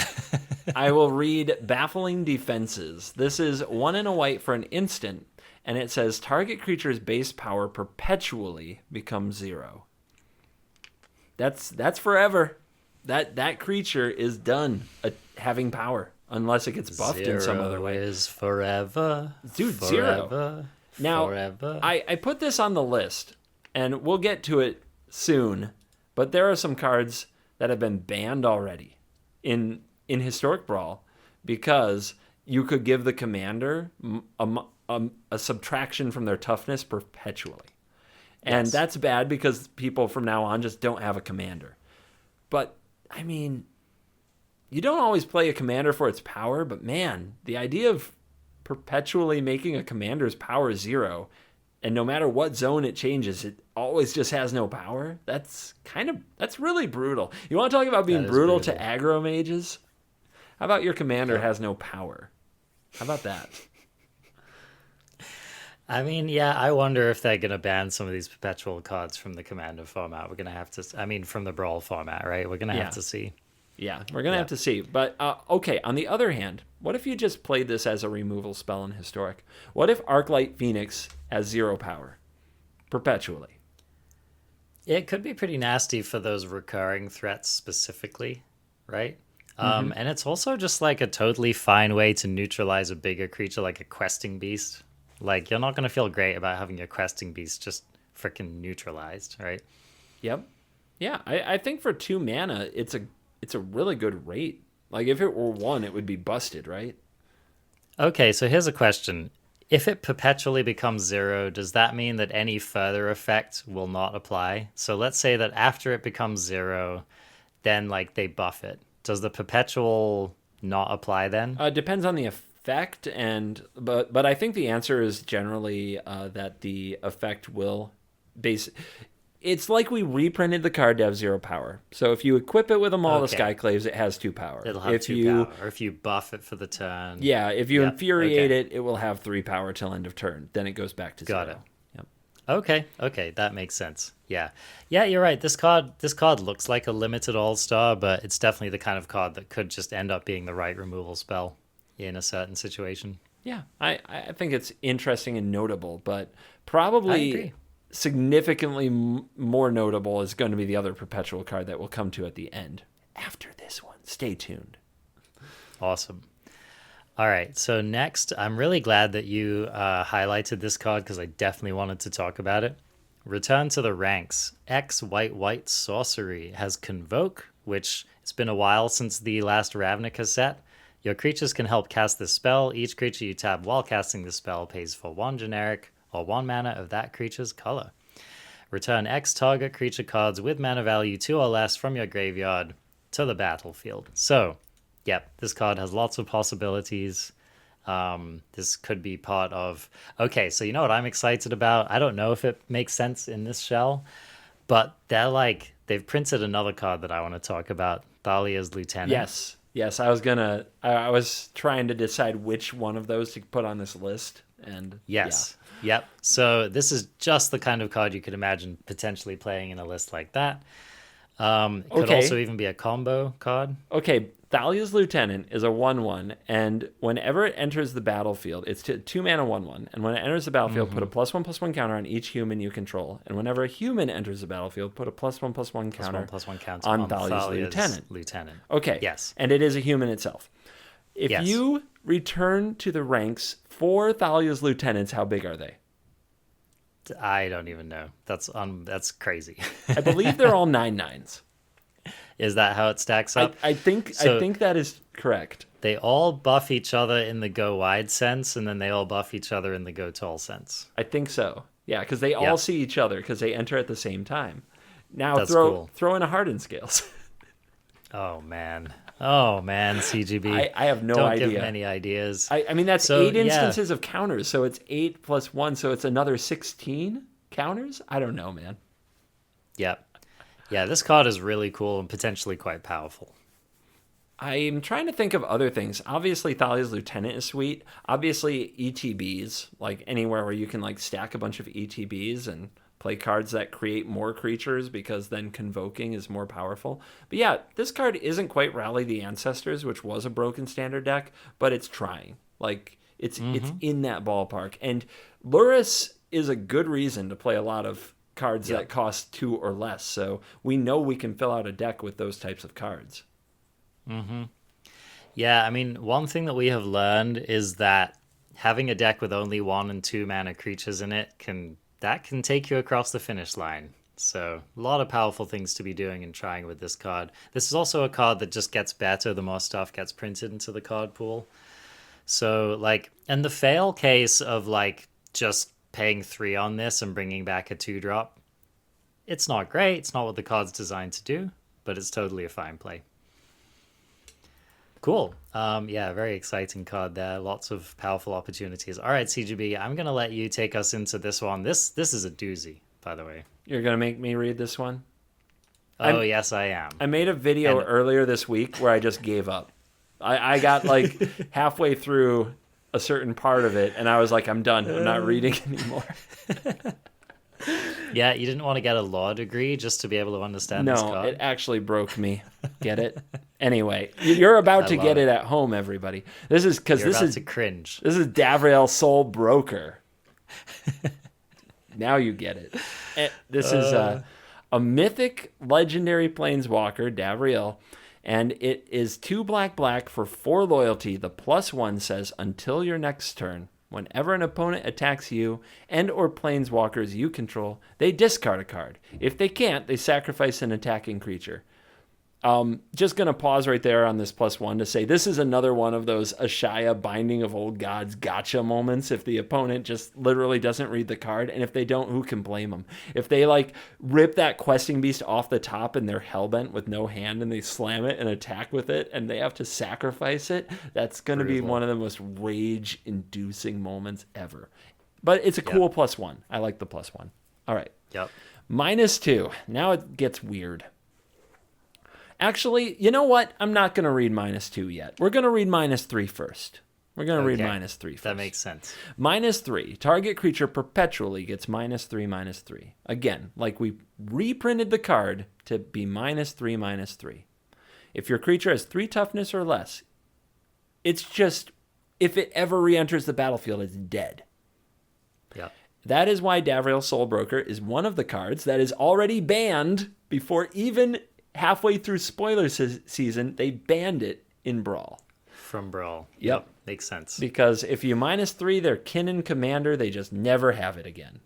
And this is a Brawl, like this could be your Brawl commander, which is particularly messed up. You want to talk about scooping on turn 1. I wouldn't play like a game against this card if my commander might get -3 and just leave, be done. That's insane. Yeah. Yeah, it's gnarly. Yeah. I think people are going to underestimate how powerful this ability is. That's my prediction. I think you're 100% right. I think it's a very powerful ability to perpetually alter a card -3, -3. All right. The -2. This is where I do become a boomer. My boomer brain just says, enough. I can't. All right. -2 says, accept one of Davriel's offers, then accept one of Davriel's conditions. That's all it says. What the hell does that mean? Anybody?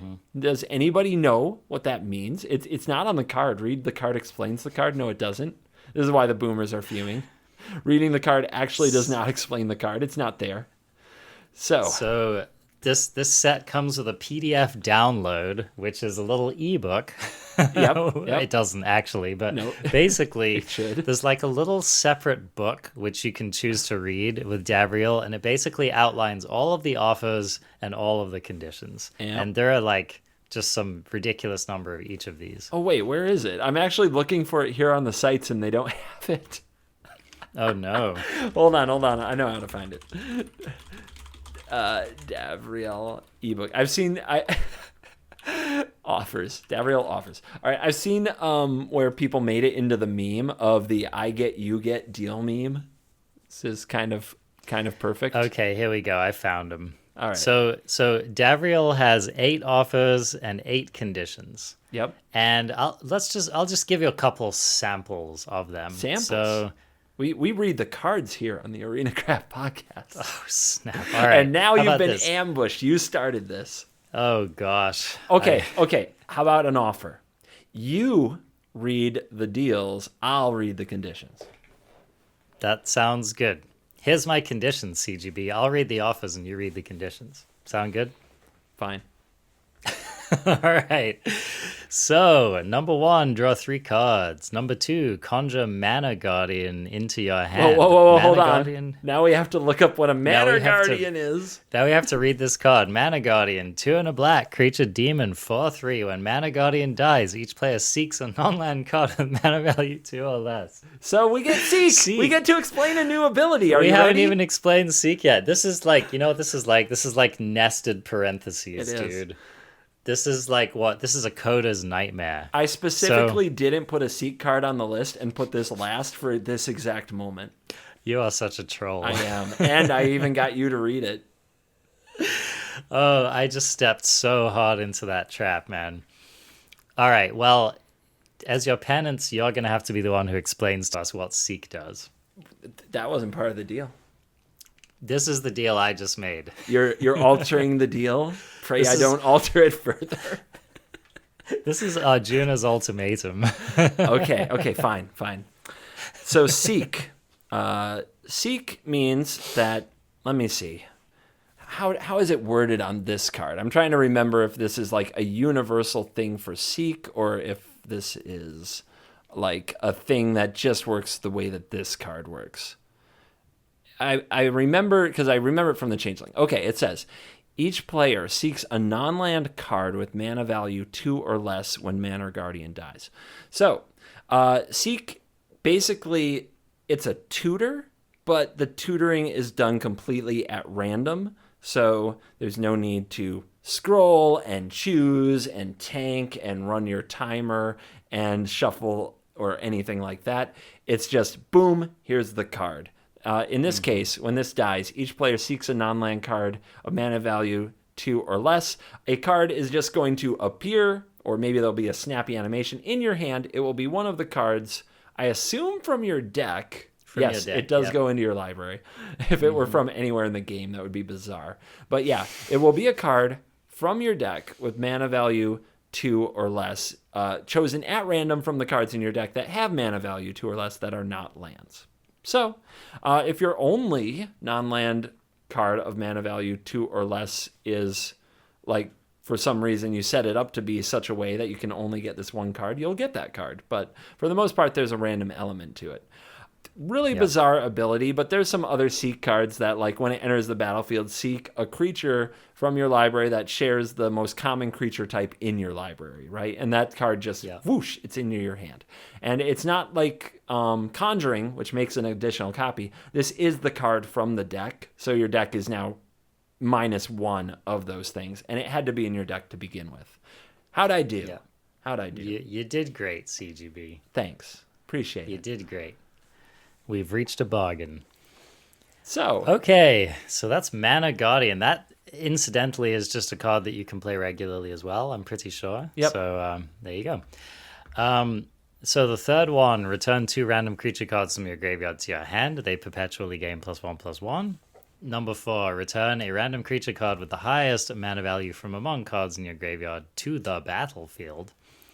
Number 5, you get an emblem with creatures you control get +2/+0. Number 6, you get an emblem with spells you cast cost black less to cast.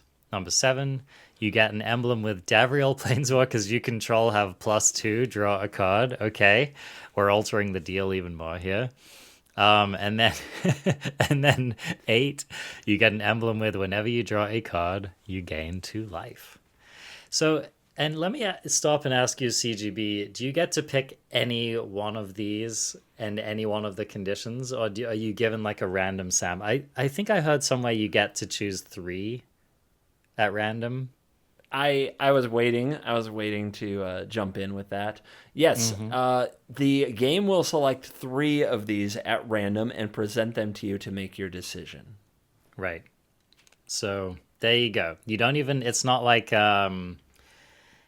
venturing into the dungeon where you get to pick which dungeon. Like, this is like, nope, it's just going to give you 3 of these, 8, and you're just going to pick the one you like the best. Yeah, when you minus your Davriel, selecting the ability of -2, you have no idea which of the 3 you will get offered. How about that?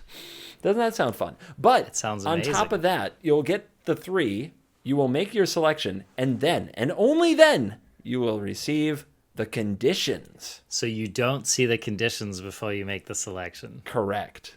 Brutal. And now, if you guys zoned out for those offers, well, I'm about to read the conditions. So here we go.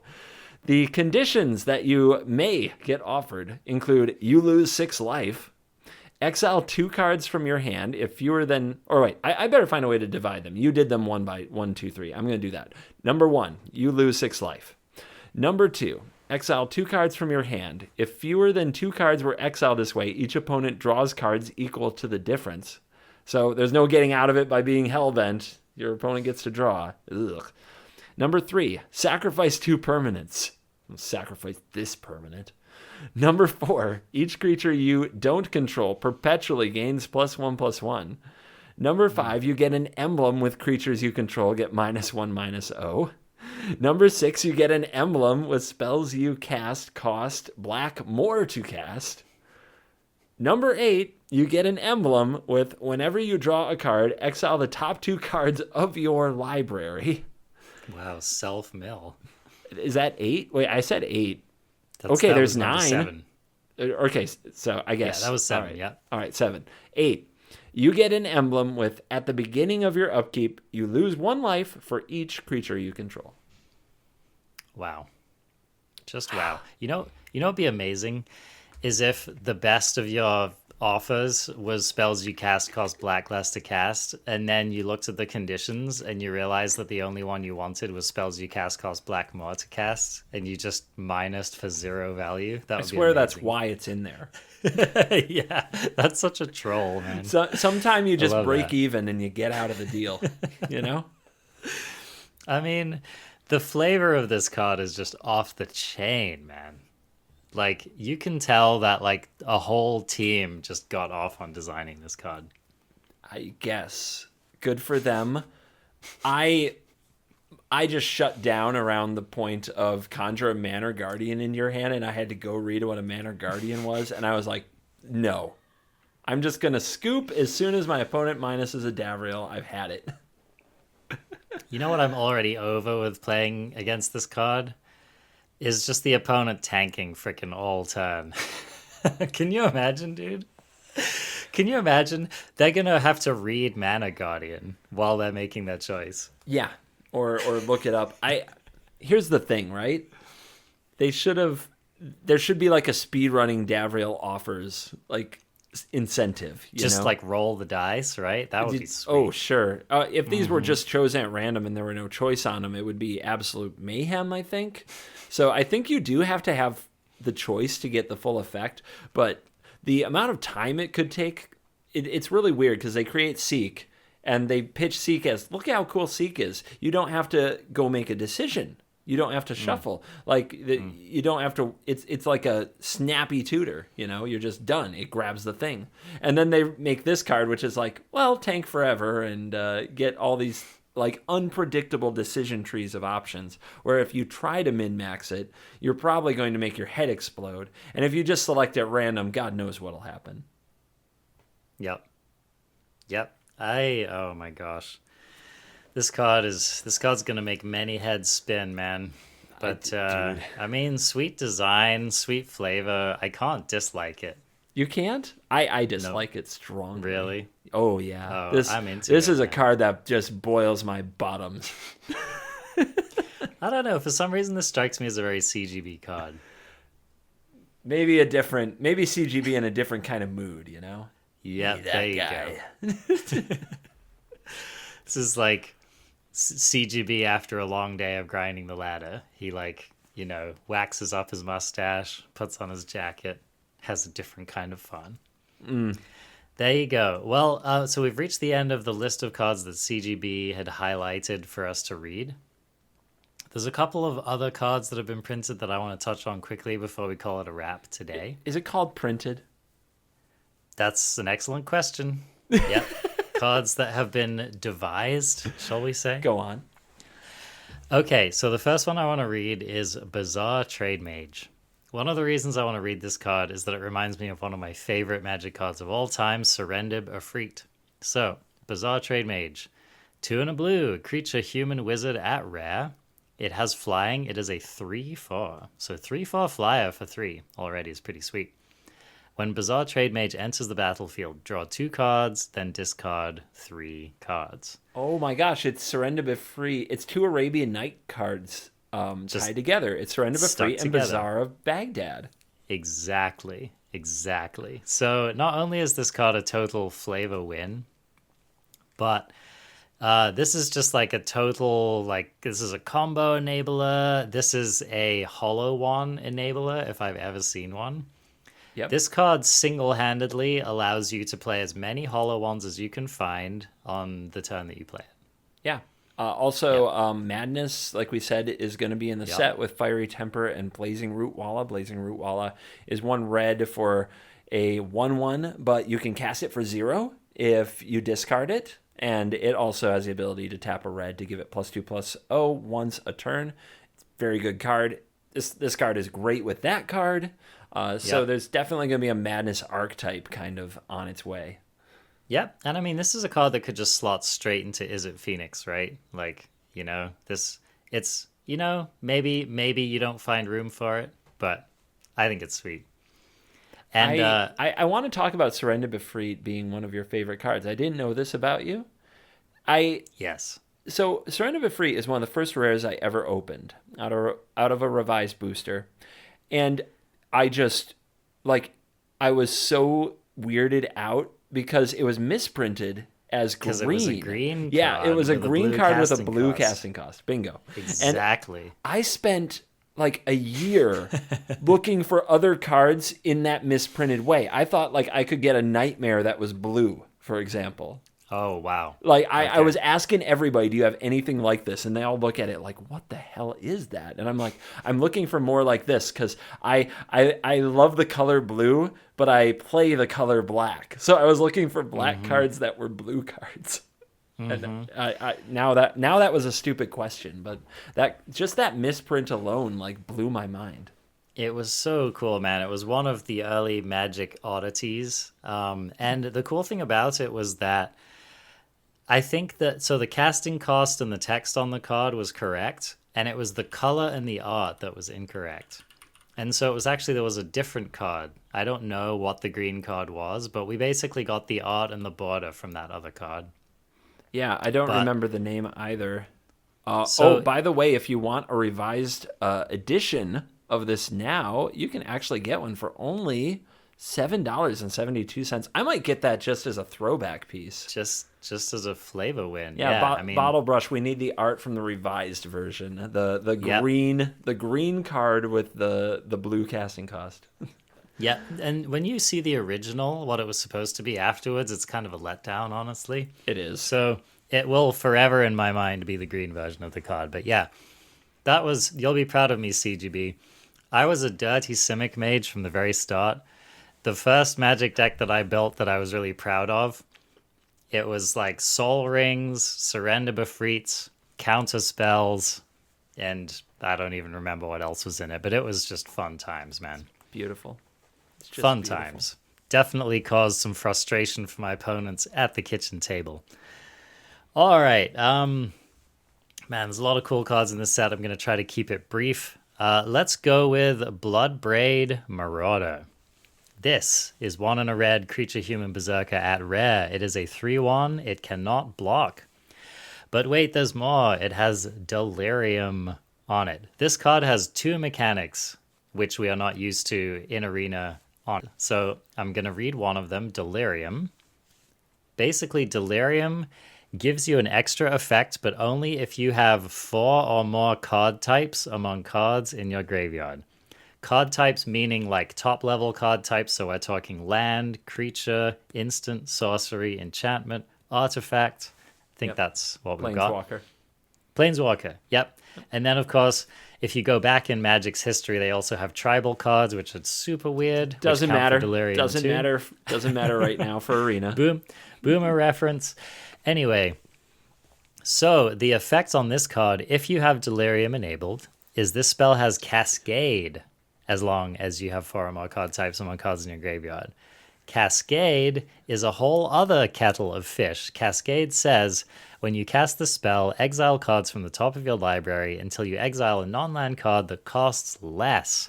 You may cast it without paying its mana cost. Put the exiled cards on the bottom of your library in a random order. So basically what this does is it just like flips the top of your library until it finds a 1-drop or a 0-drop permanent, which isn't a land, and puts it into play. So It casts it. It Oh, does it casts cast it. it. Yep. okay, there you go. So you get a cast effect if there is one. Yep. So apart from just being like a sweet card that could potentially go into a deck, this is just like a lot of what we're not used to on Arena going on here. So I swear you chose this card to remind me how hard it is to do a set review for a Masters set where they just have like a billion mechanics from Magic's God. history that you have to There's explain so each much. one. Oh my God. yeah, there's so much, right? But here's the thing, like I think this card looks competitive playable to me, and I think that you're going to see it, and I think you need to be ready for, and also just be aware of both of these mechanics, because they're both quite strong. Delirium has had some very powerful cards printed around it, and Cascade has, been in multiple like banned and busted decks over Magic's history.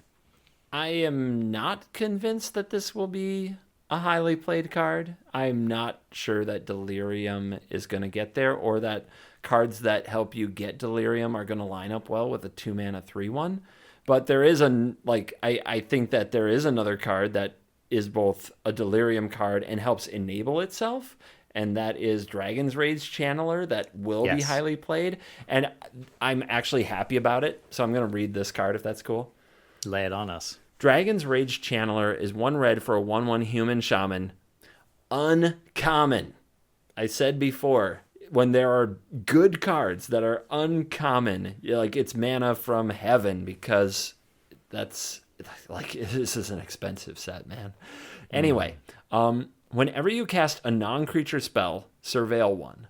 You can remember that from Guilds of Ravnica, I believe. Surveil is look at your top card. You may keep it on top or throw it in the graveyard. So, in a way, whenever you're casting any non-creature spells, you help contribute to Delirium because you can throw things in the graveyard. Now, this has Delirium. As long as there are 4 or more card types among cards in your graveyard, Dragon's Rage Channeler gets +2/+2, has flying, and attacks each combat if able. So, once you have that Delirium going, you have a 1-mana 3/3 flyer. With this surveil ability that keeps surveilling when you cast non-creature spells. This card, since it was introduced in Modern Horizons 2, has taken over. It has become a pillar of Modern, which is a really good format. I have seen multiple people post on Twitter saying this is the most impactful card from the set in Modern. Yeah. And when you consider the kind of ridiculous cards in the set, that is high praise. I think at first people were like, we want Delver in Historic, and then we get this, and they're like, oh, we have Delver at home. Not necessarily. There's a lot of... Delver comes with... Delver of Secrets is a Boomer Magic paper card that people really love from Modern that requires you to have a lot of instants and sorceries in your deck to turn it into a 3/2 flyer for just 1 mana, which is awesome. But this, it says non-creature spell. So you can run artifacts and you can run planeswalkers. You can run other types. It just can't be all creatures, and you can usually turn this on. And that non-creature spell part is really important for the Delirium part, because if you wanted to turn it on, you can't just have all instants and sorceries. So, I mean, I think this card is sweet. Like, very cool. Oh, yeah. Very cool card, very cool incentives, very powerful. You will die to this card. So just keep an eye on it, man. If this is one of those cards where, like, if you have an opportunity to kill it early, just kill it. Yeah. Because this card's a problem. Arclight Phoenix, Dreadhorde Arcanist, like those are both decks that could play it, but there's probably another type that still turns on Delirium even better. And if there are more Delirium cards in the set, this card gets better. So we'll see. Yeah, very, very good card. It's right next to a card that CGB mentioned earlier, which I'll read real quick. Blazing Root Waller. 1 red mana for a creature lizard, also an uncommon, at 1/1. And it has the ability pay a single red mana. Blazing Root Waller gets +2/+0 until end of turn. Activate only once each turn. And Madness 0. So if you discard this card, you can just cast it. There There you go, but people don't realize exactly what that means. And I was around when I was at the pre-release where the judge tried to explain to a room of like 300 gamers what Madness was and how it worked. And I remember it vividly because they explained it like this. When you discard a card that has Madness, it creates a sort of Madness bubble. Like a Madness bubble is like an exile zone where you decide whether or not to put this card on the stack and cast it. And if it has a cost, you have to pay the cost. What's important about the distinction here is like, whoa, that just sounds like casting a spell. What's important about this, it doesn't matter when this bubble is created. You still get the option to cast it. Blazing Root Waller doesn't have flash, but if you discard it at instant speed, you can cast it at instant speed. You can play it on your opponent's end step or in combat. Like, that's a very important thing to understand with the Madness bubble. Absolutely. If you Thoughtseize and force your opponent to discard this card, they get a free card and you lose 2 life. So that's going to be fun. Oh, that's sweet. Hopefully they pick it. Oh, hopefully they Thoughtseize you and your hand is like 3 lands, 4 Blazing Root Waller. That would be great. That would be nice. Yeah. So, anyway, this card is sweet. This is another card that's seen play, and it's better than you think it is, and it fits into Madness decks. So, very, very cool. Okay, a few other cards I wanted to hit here, and I'm just scrolling down because there's a lot of cards. I did want to talk about Esper Sentinel. This is 1 white mana for an artifact creature human soldier at rare. It is a 1/1. Whenever an opponent casts their first non-creature spell each turn, draw a card unless that player pays X, where X is Esper Sentinel's power. Few things I want to note about this card. It's a human. I think that that is going to matter with cards like Thalia's Lieutenant in the format. So Crafties, I want to let you in on an archetype which has been a player in Modern for a long time. It's Modern Humans. It's basically a hate bears deck. It has a bunch of your opponents can't do X, Y, and Z cards in it. It also has a bunch of taxing your opponent to do stuff in it. We've got some other very, very playable human cards in the form of things like Elite Spellbinder. We also have the what's the blue-white mage? Meddling Mage. Meddling Yep. Mage. We have that one as well. And this is kind of a critical mass kind of a deck, so we need enough playable humans that do enough relevant things in the particular meta in order to enable a deck like this. And Esper Sentinel could be a part of that mix. And this card is just going to be very annoying for your opponent to have to deal with, and it contributes to Delirium. So this card's pretty cool. I think the artifact creature line is really epic too, because that means you can also play it in the Tempered Steel deck and it will get buffed, or Emery will be cheaper because of it. However that works. But yeah, it's also an artifact creature, which is something that's easy to miss right there next to the human soldier line. I do think... I think if you play this card and you're just hoping on its own it does enough, it won't. Because if you're playing a 1-mana 1/1, and it is just always a 1-mana 1/1, you're probably not putting enough pressure on your opponent to force them to play their non-creature spells and let you draw cards. They'll just wait till they have more mana.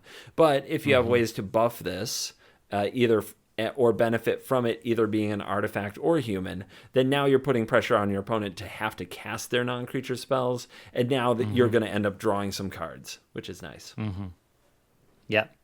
Yeah, I think you're right. This falls in the category of like annoying role players in a deck which is already doing powerful things, and this is just like an extra body. It has synergies for whatever your other stuff is going on. Cards like these end up being like, they're annoying, but you just get enough of them together in the right deck and they start being really powerful. So I don't know if this is a shoo-in, but it looks like a strong card to me. It could show up in multiple different decks. So very cool.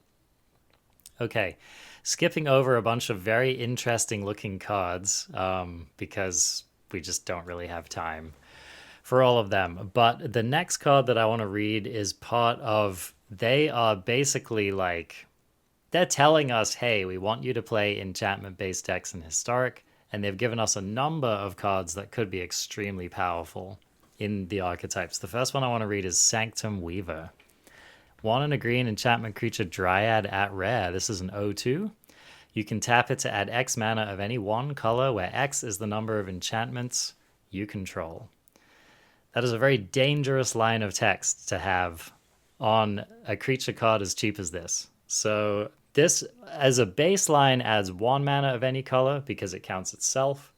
If you have any other enchantments in play, it adds, I mean, the sky's the limit, right? So this could very easily be a very dangerous mana engine in any kind of an enchantment-based combo deck, or really just any kind of enchantment-based deck. Yeah, I think that Wizards has figured out that some people just love Enchantress, and they put multiple cards in this set that you might want to craft and directly slot them into an Enchantress-style strategy. And Sanctum Weaver kind of making an insane amount of mana as a 2-mana card is... It can be dangerous. It depends on the shell, but it's something to keep an eye on. If there were a broken Enchantress deck, I think this would be a necessary component. Yep, totally agree. So another card which they've given us, which is just angling for there to be a broken Enchantress deck, is Sithis Harvest Hand.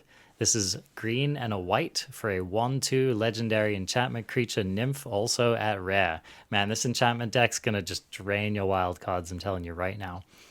Whenever you cast an enchantment spell, you gain 1 life and you draw a card. This is about as competitively priced of an enchantment draw engine as you could ask for. So, again, if you have an Enchantress deck, this card's going in it. Argothian Enchantress was there back in my day, and that was an 0-1 with Shroud, so it couldn't be targeted, and it was 2 okay. mana. So it was a little better than this, because Probably your draw better engine than this was one. protected. Yeah. But Yeah. here's the thing. This isn't going to drain my wild cards, because I'm just going to craft 1, and I'm going to Historic Brawl with this legendary 2 mana creature. There you go. I mean, that's going to be a really fun Brawl deck.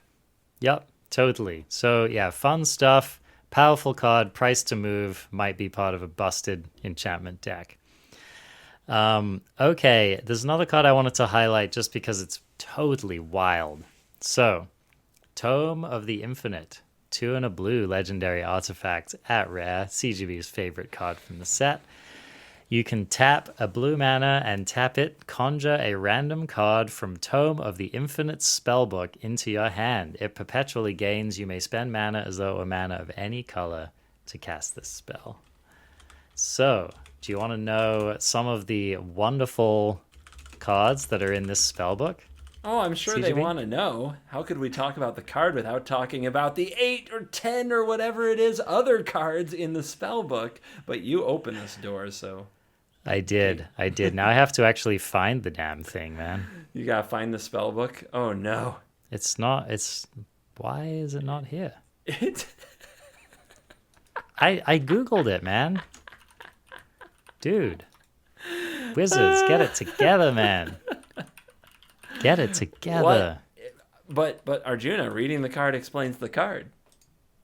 I don't know, man. I don't know what to tell you.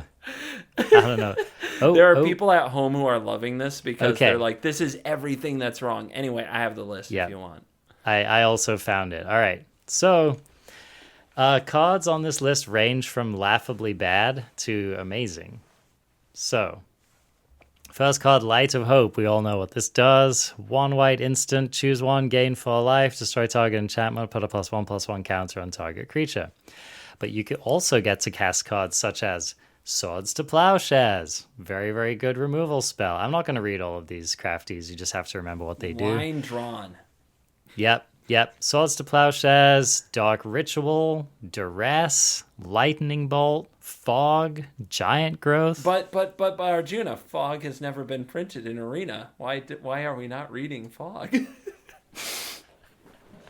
You know, crafties, if you don't know what Fog does by now, can't help you. All right. Anyway, here are some of the cards which haven't been previously available that you might not have heard of. Force Spike. This is the original Force Spike. They refer to other effects like this now as Force Spikes. 1 on a blue instant, counter target spell unless its controller pays 1. So this is just a Jawari disruption, basically. But it's cheaper. Okay, this one's big, CGB. This one's big. Ponder. You know, it's funny that you describe it as big. When it came out, it was described as Brainstorm at home.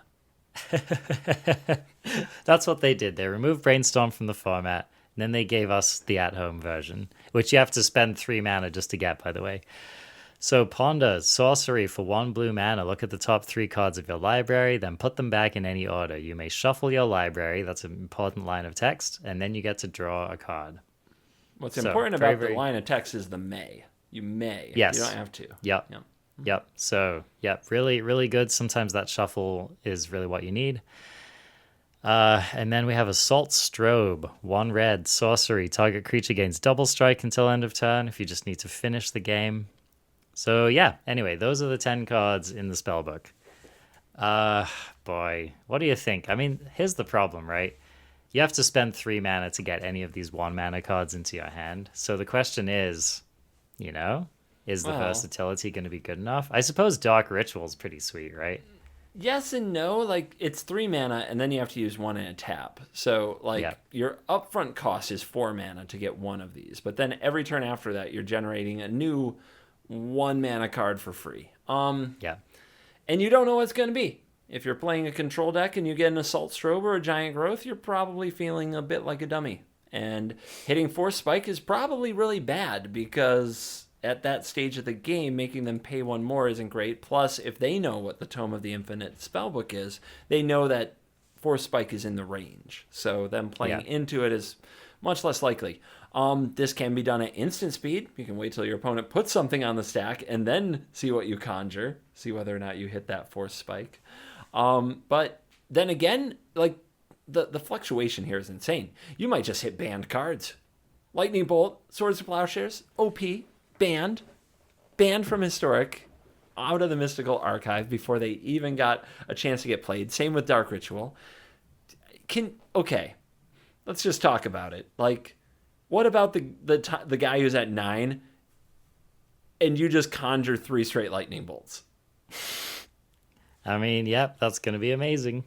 That's fine. This is fine. Shuffler's fine. So again, these are these yeah. salty, insane moments that are generated by the way that this card works. And it also just opens up a play space where anything can be in the spellbook. Black Lotus could be in a future card spellbook. The spellbook could get changed. Why not? Why not change the spellbook with the next expansion? Why wouldn't you? Think that would be amazing. So, yeah, some of this stuff is pretty wild. I wish... I want them to make the really expensive version of this that only creates cards that like cost 10 mana or more. That would be sweet, man. Like that's your ramp top end, right? Your 7 mana artifact that like you tap 3 and you tap it and it creates like from a spell book of just absolutely busted 10 mana plus cards like Omniscience and things like this. Dude, let's go, man. Let's go. I'm into it. Yeah. I'm into this stuff. I think it's really sweet. Okay, last card I want to read here is Static Discharge. 1 and a red sorcery at uncommon. Static Discharge deals X damage to any target where X is 3 plus the number of charge counters on Static Discharge.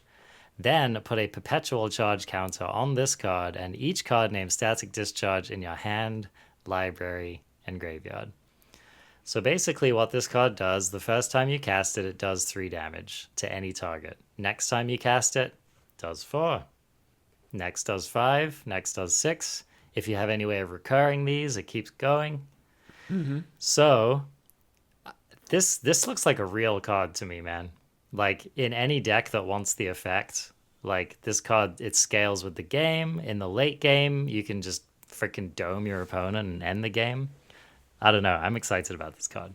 Sorcery is Yeah, that sucks. Any target is Chef's Kiss. Sweet. It Exactly. can just be the win con. Like you play That's this. what I'm saying. Yeah, you play 4 of these in your deck, and you play like Clear the Mind to shuffle them back in, so that the second time you go through, you're casting it for like 7, 8, 9, and so on. Dude, how about freaking the finale? Right? You just play this again with your finale. Sure, that is probably busted in half because Really the perpetual. Let's see, the perpetual charge counter that hits on resolution. So if you like cast 2 of them from your graveyard with finale, then the first one resolves and then perpetually checks the others. Next one. So the next one's bigger. Yeah, it's awesome. So I could see some cool like spell-based control deck that plays Mizzix Mastery, maybe finale, plays 4 of these, a bunch of other stuff. Overloaded I don't know. It sounds sweet to me. Dude, overloaded Mizzix Mastery with these. Sounds sweet, right? That's nice. I don't know. Nice. I just like that's a shell I'd like to try. Who knows if it's good? Sounds sweet. Okay, and then lastly, I'm not going to read any of these cards, but I just want for you to know that there are 2 kind of other decks that they really want us to be playing in this format so far. There's probably more. One of them is Squirrel decks. There's a bunch of Squirrel cards. And apparently word is on the street, they had this Squirrel sub-theme in Modern Horizons 2, and they actually, in development, had to like pull back on the power level because squirrels were too strong. So there's a different timeline that we could be living in where squirrels have taken over Modern. Yes, exactly. So maybe they fixed them properly, maybe they didn't, maybe they will take over Historic. I have no idea, I haven't read all these cards. But there will be a Squirrels deck. You're going to see some memer on the ladder who just can't get enough of the Squirrels playing it. The other one I want to say is that Slivers are coming to Historic. And I don't know about you, CGB, but I'm just over Slivers, dude. Like, I could have done without Slivers again, to be honest. I hate Slivers. It's just like, why are you filling my packs with this trash? That's how I feel about them. Yep, me too. But they're Yep. there for somebody. Somebody out there loves slivers. My favorite thing to say about slivers is that there's somebody in my local commander play group who often plays slivers, and usually by turn 5 they have easily the most dominant board by a mile and are on the verge of killing all of us with an army of indestructible hexproof giant self-buffing things. And then they every single time they perpetually, let's use that word, they perpetually get like indignant when we try to kill them. Like They're why like, are you "What, attacking bro? me? What am Why I are you all doing, ganging man? up on me, man? Yeah. What did I do? Why? Why would you mess with me? I mean, okay. You know. I mean, CGB over there countered your spell. Why aren't you going after him? I mean, this is one of the reasons there's usually not even that leg to stand on. Like, it's too early in the game. Nothing's happened except they built an unbeatable board because they're freaking slivers.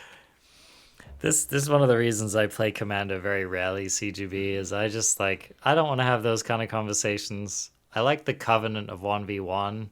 You sit down, you're like, I'm going to kill you unless you kill me. Yeah. We on the same page? All right, cool, let's go.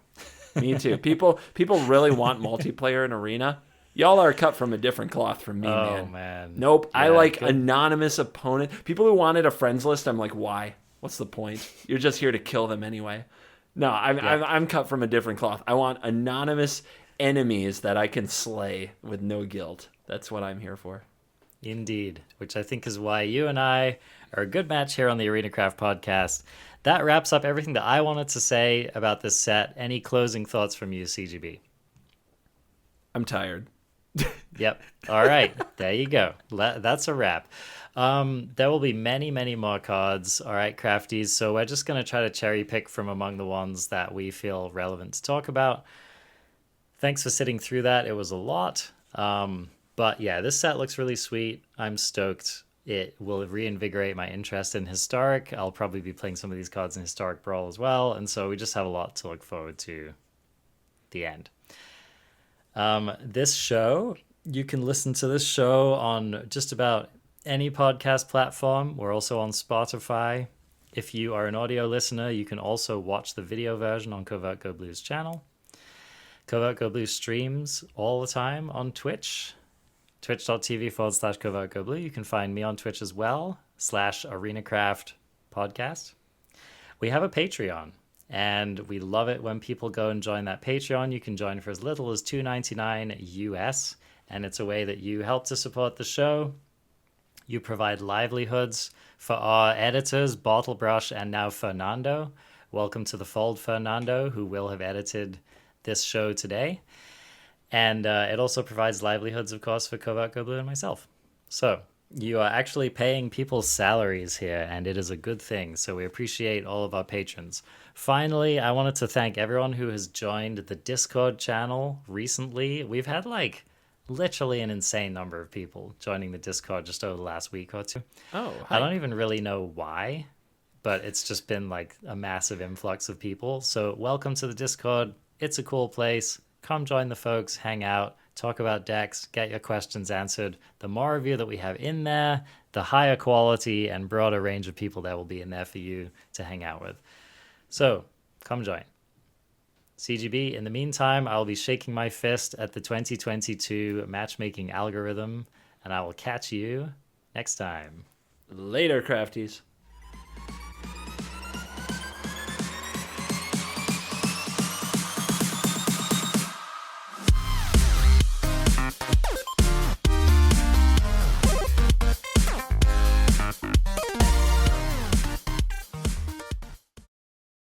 Do you have an idea for the show to keep it for under 6 hours or whatever?